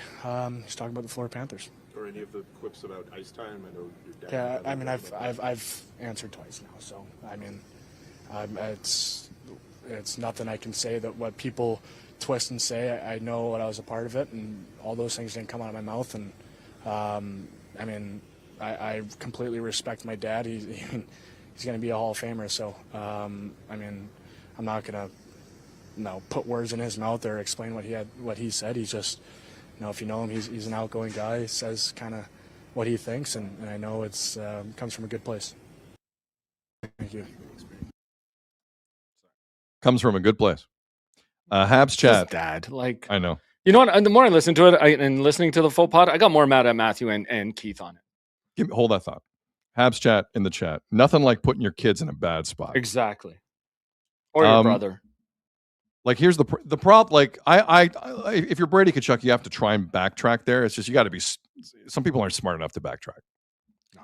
And I know what I heard, and you know what you heard, and most of you know what you heard. That was because I kept hearing, no, it wasn't like that. I listened to it, the whole chunk. I listened up until that point, the first 45 minutes of that pod, and it was tough. Keith Tkachuk was ripping on Linus Ullmark. Yep. Stop it. Stop it. Enough. Anyone defending that is in the Tkachuk's pocket. Enough. Stand on your own 2 feet, have an opinion in the hockey world, and actually kind of call something for what it is. That was a rip. He did. Oh, he's talking about something else. He was talking. He says immediately after Grant Fuhr played 70-something games. Like, why would you reference a goalie in that second? Incredible. It's unbelievable. Incredible. Okay, sorry. What else did you hear in the pod? Because I heard like the 2-minute chunk that everyone told me I had to hear, and I heard it, and I'll never get that 2 minutes of my life back. But I heard it. The podcast starts, and like right off this is what started making me feel bad for Brady. Matthew goes to tell the story, and Brady tries to stop him. He says, I don't know if we should talk about this right now at this point of the season. Brady just laughs at him and continues to tell the story. What story? It was something about the boys going out, and he goes, I know what you're worried about. Don't worry. I got you. And then just tells the story. And it's so weird. Like, there are times in it before, and at that point, I feel like Brady just gave up. And trust me, it was a hard listen. First of all 3 guys kind of sound the same. It's a rough pod. Yeah. And then, they mumble half the time. And then he kept throwing shade at both the Senators and the Panthers. He threw shade at both, like a big time. It's weird. Like, I feel like that's what Panthers. But here's the difference. No. But with the Lightning, he said, against the Lightning, he also said, you guys had a great first period, then you fell apart. And then, dude, when they taped this, the day the Leafs were playing the Ducks, they took shots at the Leafs. Wow. And here's the that I'll agree with. no, but to go back to that, you don't think they posted that clip on purpose, knowing they were talking about Allmark? Well, I don't know if they posted it. Well, they're people. But why did their people post it? Because they knew it would get the reaction. Hold on. I don't know who. I'm sorry. I did not see that official account tweet that specific clip. I thought they did. I thought I saw it. If they it. did, to hell with all of them. But no, I thought that was pulled from someone else. Oh, okay. That's a YouTube pod too, and like you can easily clip that. Because like I said, I thought there's way worse. I did not see that podcast. But if they put that out specifically themselves, I'm pretty sure. Okay, then they are coming up with zero content on their own because if they got to start that fire, that's not good. No, I have a hard time believing they put that out personally. Okay. But yeah, the shade they threw at the Leafs too, because they were talking about what they expected in the Leafs-Ducks game. But the Panthers thing, what I don't understand about people saying, "Oh, he was talking about the Panthers," two things. One, the Panthers are tanking. Yeah. If you don't, so who cares who's sitting? Yeah. Two, they've been to 3 finals and won the last 2. Who cares who's ripping the Panthers? You think the Panthers care? How's that even a story? Compared to apparent shade at Linus Ullmark, a guy who has publicly acknowledged his mental health issues and is one of your highest paid players, with a captain sitting right there. How are the two stories comparable? How? Crazy. Yeah. So I think you're right. I'm going through their timeline. There's no way they would have put that out. Okay, yeah, I guess you're right. I thought There's they no did. way. For some reason, I thought they did. But for a moment, I was hoping you were right. Yeah. Because that would have been a crazy move. Anyway. But then, so they're like, Matthew says there should be 6.5 fights, and then honestly, they go, "Have you seen the Leafs roster? Like, no way, 6 guys can even fight on that roster." And they go through the names. Matthew calls Tavares still the captain of the team. Well, Tavares is the captain; he should fight. They don't even know. And then Brady's kind of like, he's not anymore. And then one guy's like, you know what should happen, but we know it won't. Willie should go up to a guy and get physical. And they're like they're taking pure shots at how soft the Leafs are on it. I am hesitant to run any more clips from that, but that is interesting to me. No, and then there's even more, but I think we'll get to it after one of the next clips. Yeah, hold I think, and they did post this going through their timeline. They flat out posted a lot of this. What I'm going to tell you after this. Okay, because I know you got another clip coming up here, and I think it's better on the back. Listen, Linus Ullmark didn't speak yesterday morning. Neither did Brady Tkachuk. Mm-hmm. So Linus Ullmark, once again, stop me if you heard this before, is at the center of this. And after the game last night, he played decent. I think he stopped 21 of 22 shots. And after the game, the media ran into Linus Ullmark and asked him what happened in Tampa where he felt like he needed a rest. And this is what he said. For you not starting the Tampa game, can you just take us through that decision? No, we're going to talk about that tomorrow. We have more time tomorrow. How has it been for you these last few days, just kind of limiting the white noise outside for this team? We're used to it. Nothing new. They are used to it. Nothing new. I can tell you, I don't believe Ullmark has spoken yet. They're practicing right now, the Sens, it looks like. Jake Sanderson is in a non-contact sweater, so he's coming back soonish, it feels like. So that's what Ullmark basically said. He's going to explain the Tampa situation today. So our ears are perked. We haven't heard anything yet. We'll let you know. But then there was a question towards the end of Ullmark's availability where it was brought up the end of the game when Brady Tkachuk hugged him after the win last night. Because he held his head. They talked. Yes. He said something to him for Yes. like at least 30 seconds, maybe even a minute. Oh, was it that long? It was a while. Oh, I didn't know that. It was a bit. So someone in the media, and it was a good question, asked Linus, what did Brady Tkachuk say to you? And this is a short clip by our standards, but it was interesting. This is what he said.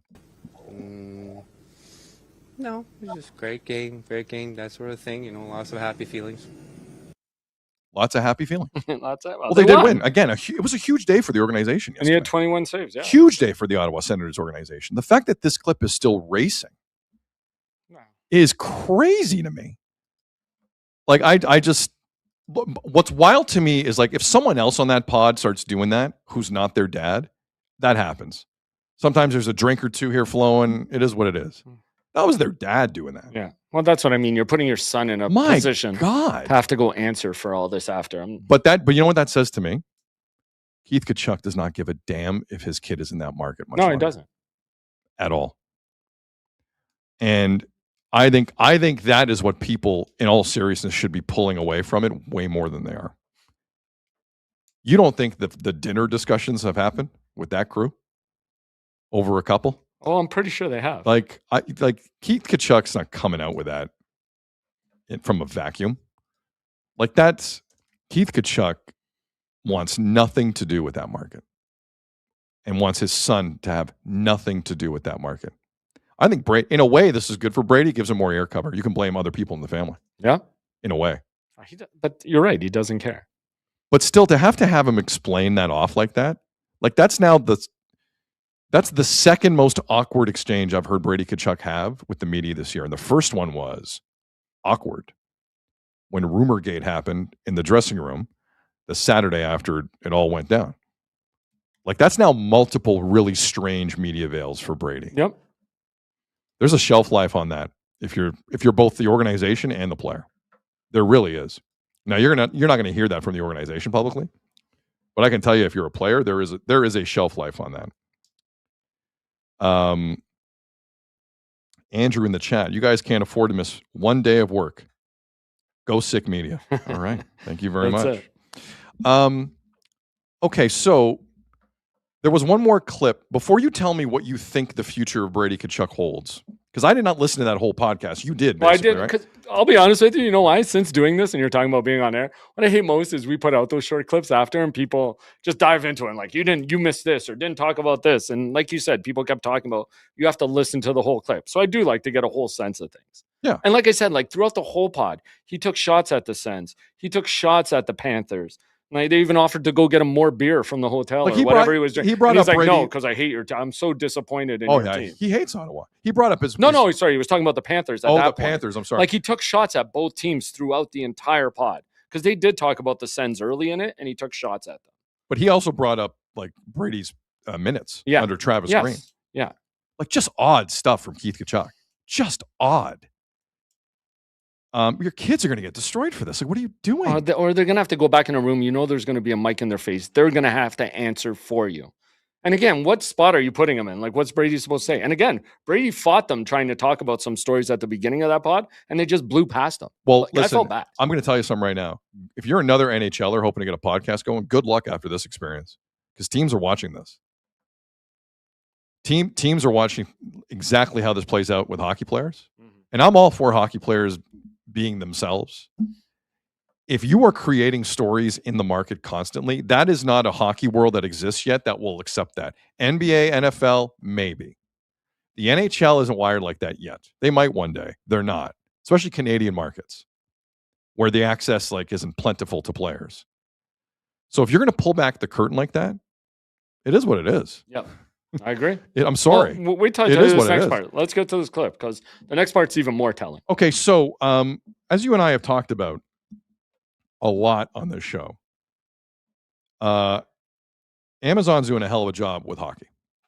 And not just the Monday night broadcasts, but their coast-to-coast show with Andy Petrillo on Thursdays, where it's a whip around, but they have multiple guests and they have bits, and it's a great show. Andy Petrillo's great. And last night while they were doing it, Mike Rupp was in studio. Mike Rupp does a lot of work for NHL Network, played over 600 games in the National Hockey League, an extremely opinionated guy who's played a lot. I respect that. Of course. I love hockey players like that. Guys, that's why I'm a Jeff O'Neill fan. Guy who's played a ton, not afraid to speak his mind, not enough of that in this market and this country. I love it. And Mike Rupp is one of these guys. So Mike Rupp was in studio yesterday, and they were, I guess they were watching Oilers Chicago, but they weren't really talking about the game. What came up was Brady Tkachuk and Austin Matthews. I don't know in what order. But Mike Rupp, I don't know how long this clip is, Azo. I feel like it's 20 seconds, 24 seconds. Okay. This was on Amazon's Coast to Coast show last night. Andy, shout out Andy. Shout out Andy, like I did a couple of times. Andy Petrillo. Sorry. And Mike Rupp brings up Brady Tkachuk and Austin Matthews and basically tells the world they're gone this offseason. Brady Tkachuk will not be in Ottawa past this offseason. Austin Matthews won't be in Toronto this offseason. This is what Mike said. Tkachuk is not going to finish his contract in Ottawa. Oh, baby. Austin Matthews will not, in my opinion, be a Toronto Maple Leaf for his entire career, but that people might be like, oh, yeah, we maybe already understood that. I think a lot of people expect that. I don't think much longer. It's out there. If you're going to deny it and you're going to string it along, it's going to get to a point and you're going to get screwed again. So you've got to make your decision here. Woo! Wow. That is a take. And Mike Rupp knows people. That is a take. Yeah. Now, in terms of Brady Tkachuk specifically, writing seems on the wall. No? Like the writing seems on the wall. Yeah. According to his dad, at least. According to a bunch of people. According to a bunch of people. I think he told you that kind of after the Olympics too, no? Austin Matthews, though, is a bit more complicated to me because he is risk averse. Like, I don't think he wants to throw himself out there that way and look like Razor Ramon, the bad guy. But he also has a contract up in a year and 2 years. 2 years, sorry. Well, they both a year after this one. They both do. Right.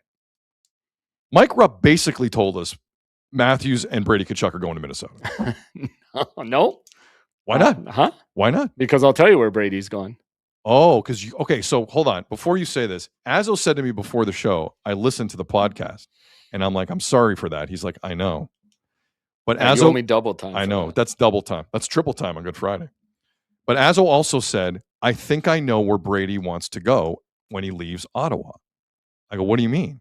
And Azzo said, he basically laid it out. Now, I did not hear this part of the podcast with the Tkachuks. They led with it. And it's all, if you go to their X account, I missed they this. posted all these clips. I missed this. Sorry. So they posted this clip. You're about to pair it back to me. Yeah. Well, So do you have the clip? I don't have the clip. Sorry, no, that's I didn't. fine. I That's didn't fine. think about getting, but okay. So walk me through because it's a bit long. Like there's different elements to it. So walk me through the Brady Tkachuk part of this in your eyes. So no, they start on the facts. Like, guess who's back in the league? Torts. Guess who loves Torts? Brady. It's one of his favorite guys. When they went to the Olympics and he was their assistant coach, Brady wanted to be his I think he kept calling it kicking boy. Really? He wanted to be his guys. Yeah, coach, come at me. I'm your guy. Like, show me off to the team. And they had a great relationship throughout the Olympics together, and just wax poetically about how great Torts is and what he can do and what he means as a coach.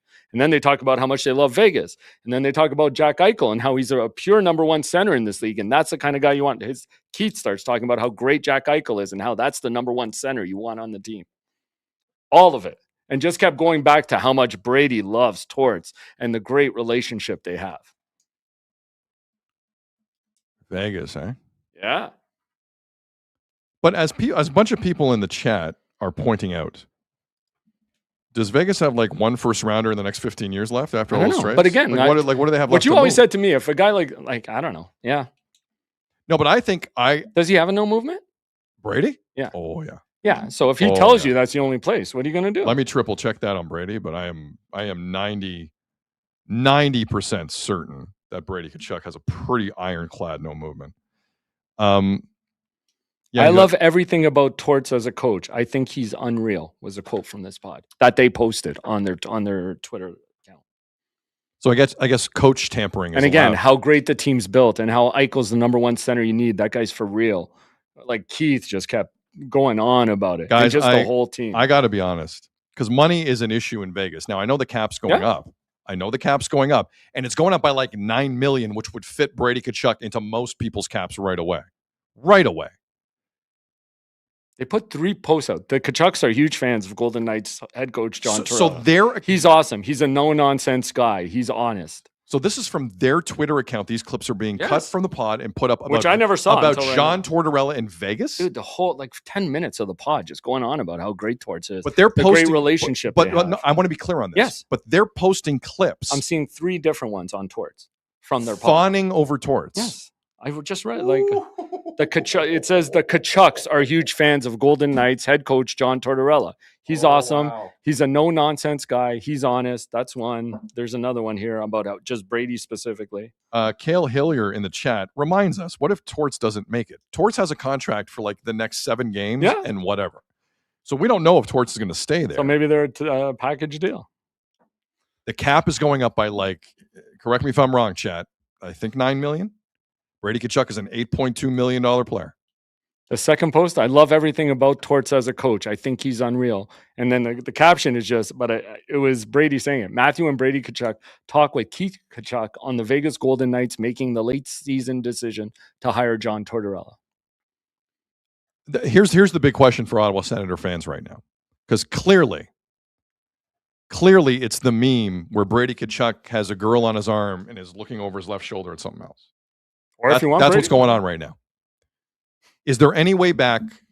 Do we think there is any way back in the relationship between Brady Tkachuk and the Ottawa hockey market? Or has he made up his mind already? I think he's made up his mind. Based on what I heard from Keith Tkachuk this week, I would agree with you. Yes. I think he made up his mind after the Olympics. Yep. I would agree with you. That's when you started hearing these murmurs, and look at them now. How it plays out, though, is a different story. Yeah, agreed. And is Linus Ullmark your guy?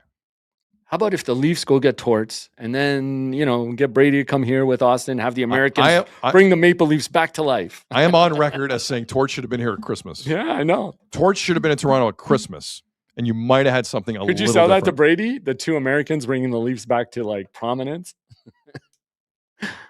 I'm starting to wonder. I got to be careful how I say this. How many Canadian captains are there in the National Hockey League of Canadian teams right now? There's McDavid. Yeah. There's Pettersson out in Vancouver. Right. Matthews here. It was Tavares, but it's Matthews here. Brady Tkachuk. Hughes in Vancouver before. Nick Suzuki is a Canadian captain. Right. Who's in Ottawa? Or Winnipeg? It's Adam Lowry. Oh, right. So he's Canadian. Forgive me. Who is now the captain in Calgary? I'm losing it. Backlund, isn't it? Oh, it's Backlund, Michael Backlund. Yeah. Yes. So there are not a ton of Canadian captains on Canadian teams right now. Right. It's interesting. That is. Let's leave it there. Anyways, I just they went on and on. Well, the Canucks technically don't have one. Hyperbear, correct. Right. I just assumed they gave everything to Pettersson. That's what it was. Why not? I made a wrong assumption. But yeah, and it was just about their relationship at the Olympics. And I got an idea for the Canucks. Make the goalie the captain. That worked out last time. So true. Anyway. Okay, so anything else on the Ottawa hockey market? No. Okay. It's interesting. The Sens are right. It's just a wild story because the Sens are in this mix. Let me go quickly back. But do you think teams could ever ban players from doing pods during the year? Maybe. You'd be surprised what goes into a contract. You'd be very surprised what goes into a contract. Like you can't ski. Like you can't do this. You can't do that. You can't jeopardize. Like conduct detrimental to the team is a wide legal phrase. Sure. That could mean a lot of stuff. It's true. So, like not playing video games for 4 hours, or what was it? What was it? Kyler Murray one? By the way, Cole Caulfield, 49 goals. Dude. The Habs, 7 straight wins. Unreal. Who's messing with the Habs right now? Nobody. Who wants? Could we have to scrape Tony Marinaro from the ceiling? Like the Atlantic Division, Lightning 100 points, Sabres 100 points, Habs 98 points. Habs are coming. That train is coming. Keith Pelly nailed it. With Michael Hagee potentially joining the team. Hage. That division actually is very intriguing now between the Lightning, the Sabres, and the Habs. Oh, yeah. Whatever matchup you get in the first round would be very interesting. Did you see the Kings stat? They've gone to overtime 30 times this year. And they've only won, or I think 19 times they've lost. They've suffered one shootout loss. Yeah. And I think they have 19 losses in the 30. Something weird. I know, it's weird to figure out. I'm looking at some bad teams in the Western Conference right now. Dude, the Oilers are going right back to that Western final. I know. Good for them. 5 straight wins. Dude, that Jason Dickinson pickup's been actually pretty good for Sam Bowden. They've been rolling. It's true. Very good. And I mocked it. Okay, so that's the hockey story. Nothing from Ullmark. I checked again with Bruce Garriock of the Ottawa Sun.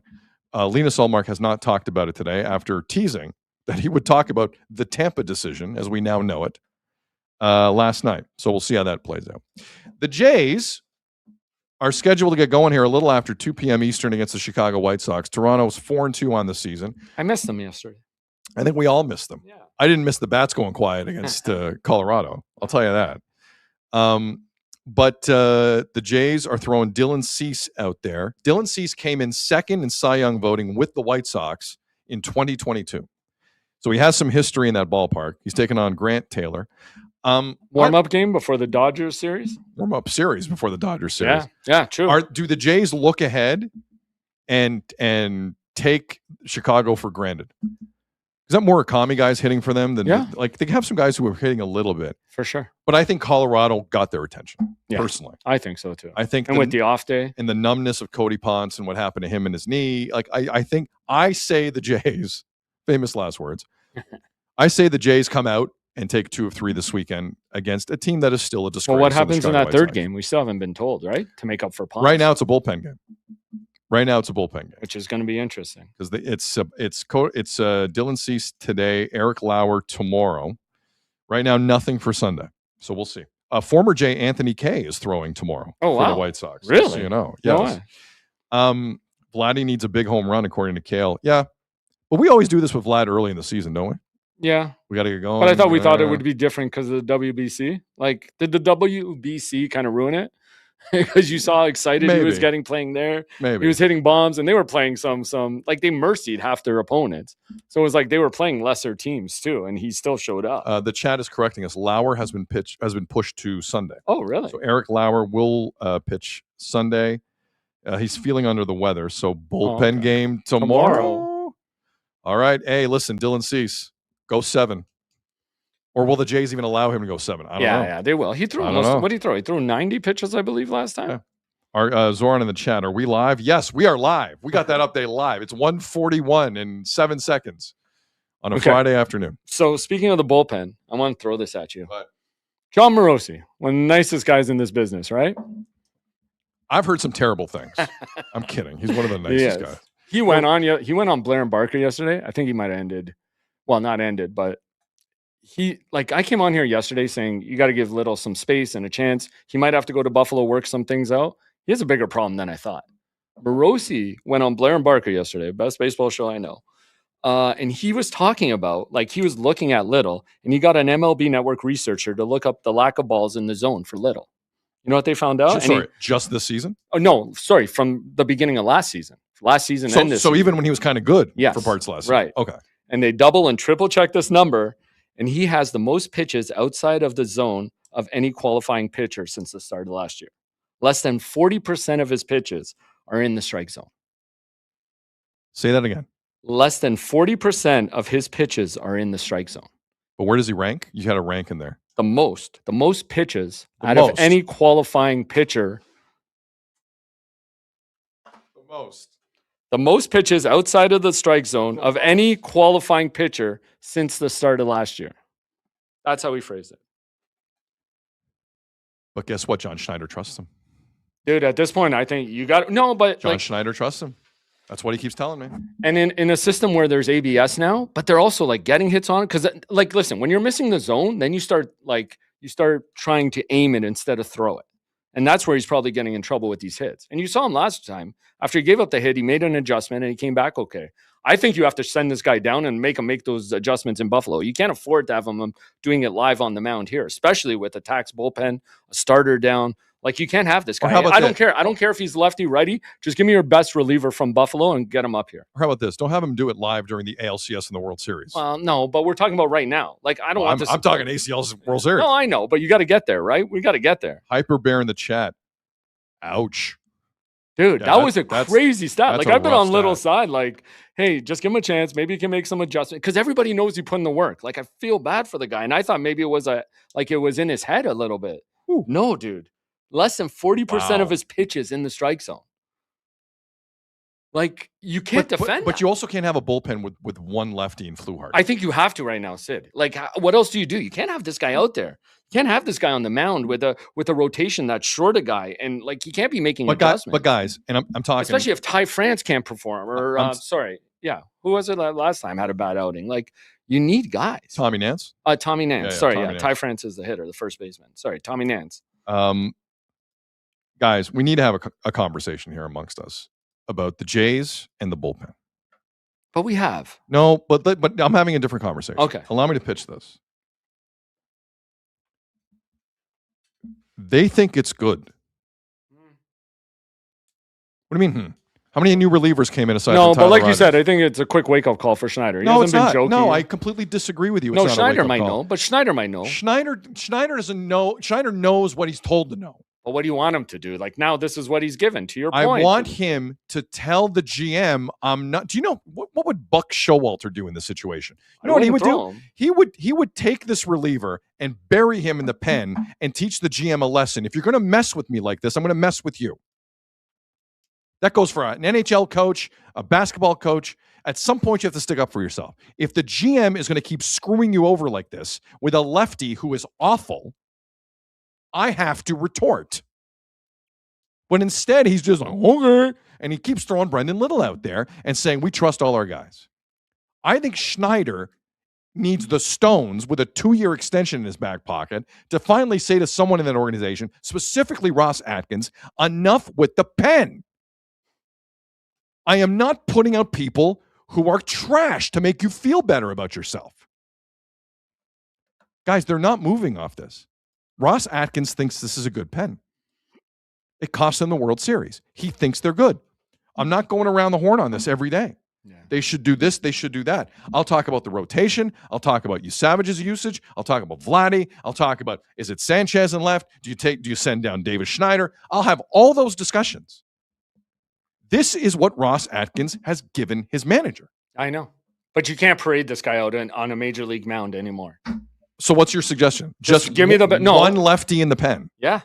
Yeah. Just give me your best reliever from Buffalo. Send this guy to Buffalo and let him work on some of these adjustments. Maybe he can find it. Because obviously he likes putting in work. People thought he put in the work. He was one of the MVPs in spring. But something in his head isn't right. He's got to figure it out. There is no MVP. Especially with, I'm saying, no, but they asked Schneider who his MVPs are. He gave 4. He did say that. Yeah, he did say he did. And out of pitchers, he named his pitcher MVP for spring was Brendan Little for the work he put in. For sure. 100%. Like, this guy, he has to figure this out, though. You can't, especially in an ABS system league now, you can't have that many pitches outside the zone. Do you agree with this from John Gallagher in the chat? Only people in the pen I trust. Varland, Fluharty, Tyler Rogers. Fluharty's looked really good. But Varland at times... trust in what sense? I'm okay with them putting Hoffman out there, just maybe not in the 9th right now. No, but it's an obvious overt thing for any of us who watches the Blue Jays, specifically their bullpen. What is your feeling when you see someone come out of left field behind the door? What is your feeling? Yeah. I mean, Spencer Miles looks okay. Yeah, I don't know. Like in the old, if we're in the Gladiator days, right? And I'm in the middle of the pit. And they open the door and another gladiator comes out, I got a shot. If they open up the door and it's a white tiger, I'm dead. Who is the white tiger of the Jays bullpen who you see him? Obviously, Little is one of them where you're like, I'm dead. Little is one. Hoffman will always be one for me. Yeah. I will never trust Trevor Hoffman. Sorry, Jeff Hoffman. Trevor Hoffman. I wish that Trevor Hoffman. I know. Hoffman. Jeff Hoffman. Yeah. But past that, I don't. Mason Fluharty's becoming a guy. I like him. I'm not distrustful of many guys. But again, he's a guy you have to use because he's your only lefty. You have to really pick where you use him now.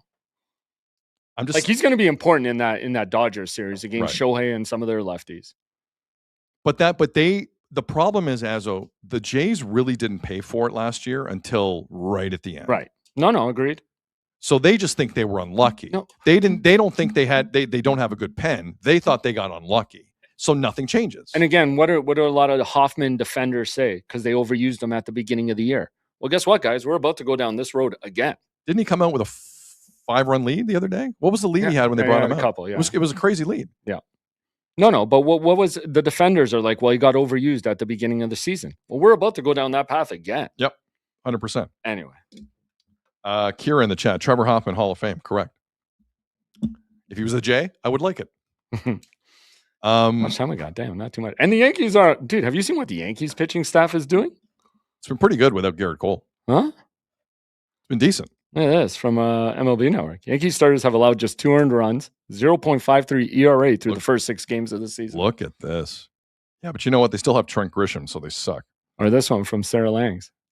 Yeah, it's pretty much the same. That's the lowest by any team starters in the first 6 games of the season since ERA officially became a thing in both leagues. I know it's early, and I know some of these since 1913 stats aren't sustainable. They are cool to see. Yes.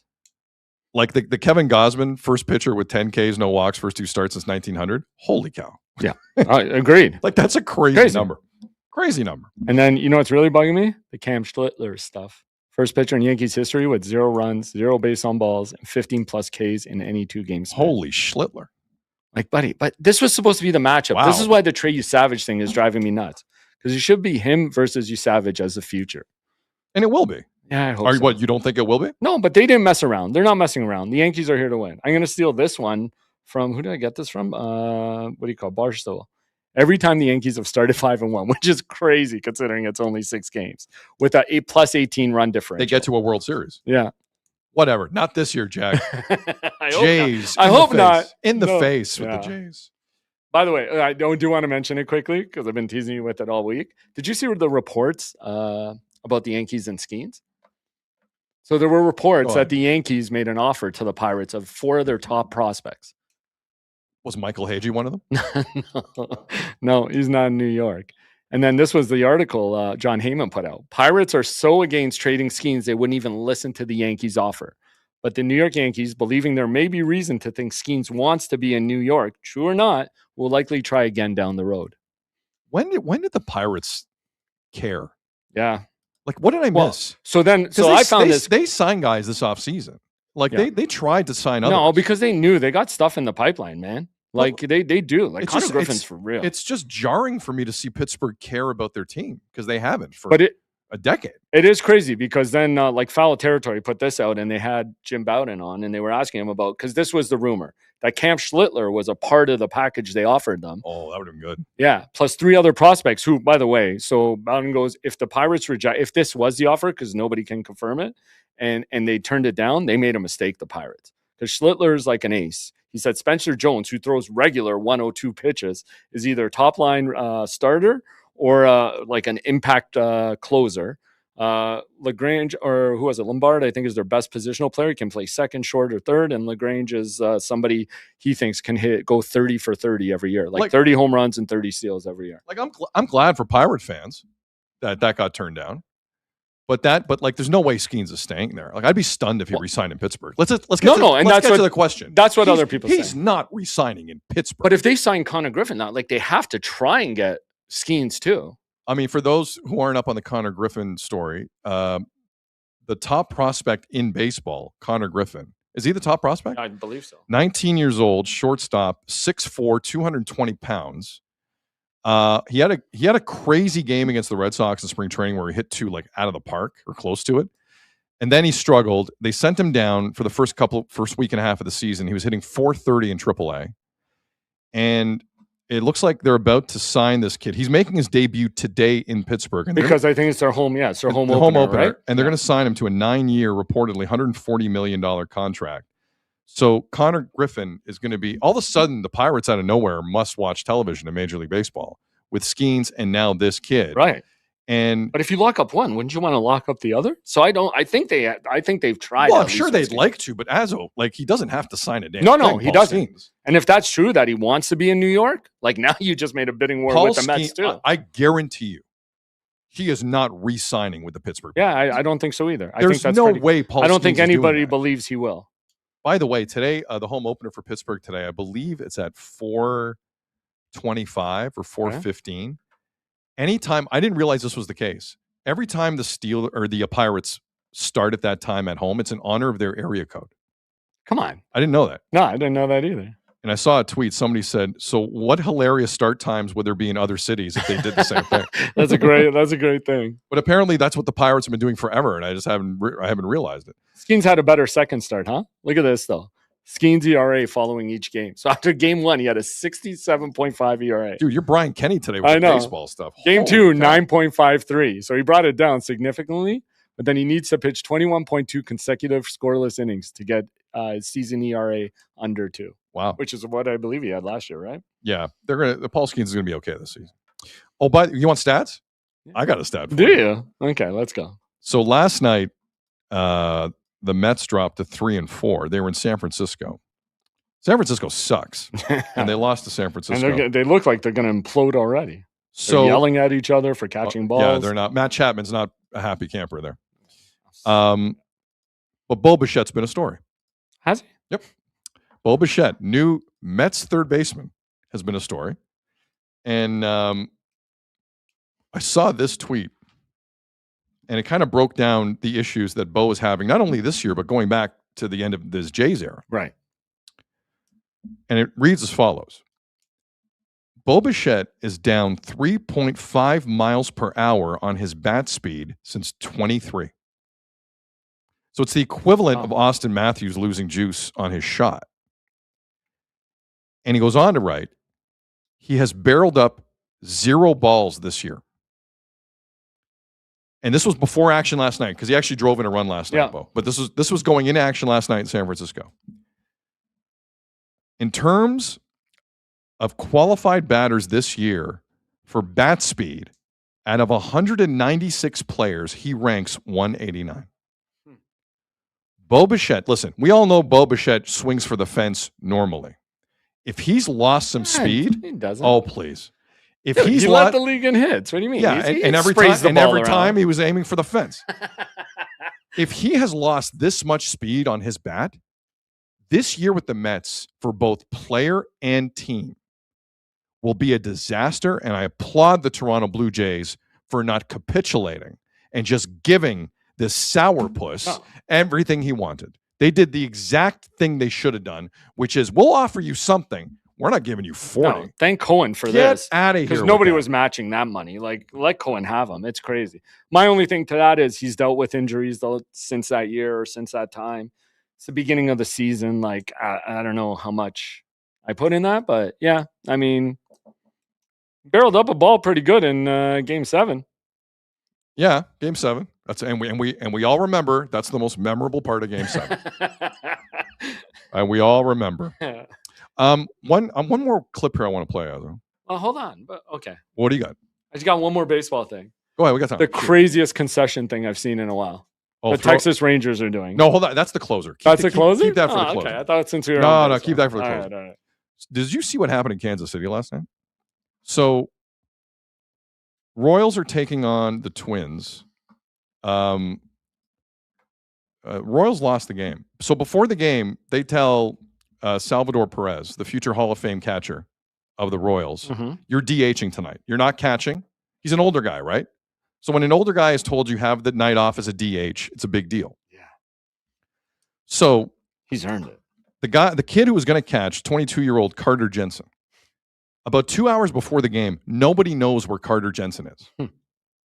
A Major League Baseball team. Now, this is rather alarming, especially considering mental health and society today. Very like, much it's something so. you got to take seriously. Yeah.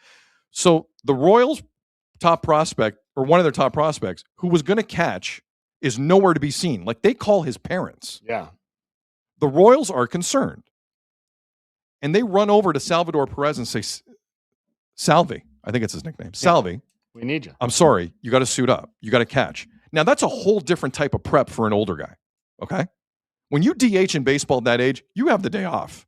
When you're a catcher at 35, 36, different story. So Perez has to, hurry up. The story goes like this. Carter Jensen, the kid, slept in and was late. Afternoon nap. Yep. And was late. So let's just say the Royals weren't very happy about that. No kidding. And I was curious if someone was going to speak in front of the media and kind of take a leadership role. And this was for his debut, his MLB debut, right? I don't believe it was his MLB debut. Okay. No, he's played 23 games. Previously. Okay. But he's still. No, it's early in his career. You should know better. Yeah. And after the game, Vinny Pasquantino, really the leader of the Italian national baseball team. Because they're a baseball country now. They're a baseball country. And a guy who has a huge profile off that tournament. He had some cameras in front of him, and Vinny spoke about Carter Jensen sleeping in and screwing up and almost messing things up for everyone else. And when I think of leadership, when in the Maple Leafs room would you hear something like this? I want you to really think about it. This is Vinny Pasquantino last night. A 36-year-old catcher who's preparing to DH today, and then his world gets a little rocked that an hour and a half before the game, he's not going to be DHing. So you credit to Salvi today for being ready. First and foremost, we're glad Carter's okay, right? I mean, that was kind of the initial thought when you're trying to get a hold of his parents and everything like that, to just make sure everything's okay. But once you find out he's okay, it's all right. it's a growing moment. He's really young. There are some things that cannot happen, and that's one of them. So he's going to have to wear it on the chin, same way anybody would have to. So it can't happen. And, you know, hopefully it doesn't happen again. But it's one of those things that you can't afford mistakes like that in this game. So just gotta move forward the best that he can. I know he feels really bad. I know that it was not his favorite drive to the field this morning, but it wasn't our favorite morning either. Trying to figure out what was going on. So, you know, he'll learn from it and grow up a little bit. And you know, we're here for him though. It's not like anybody's mad at him. Things happen, but you gotta learn from mistakes like that and maybe get another alarm clock or something at home. That statement takes me back to when the Leafs leadership in the room scolded William Nylander publicly for giving the finger. Wait, that didn't happen. Good on Vinny Pasquantino. I'm glad the kid's okay.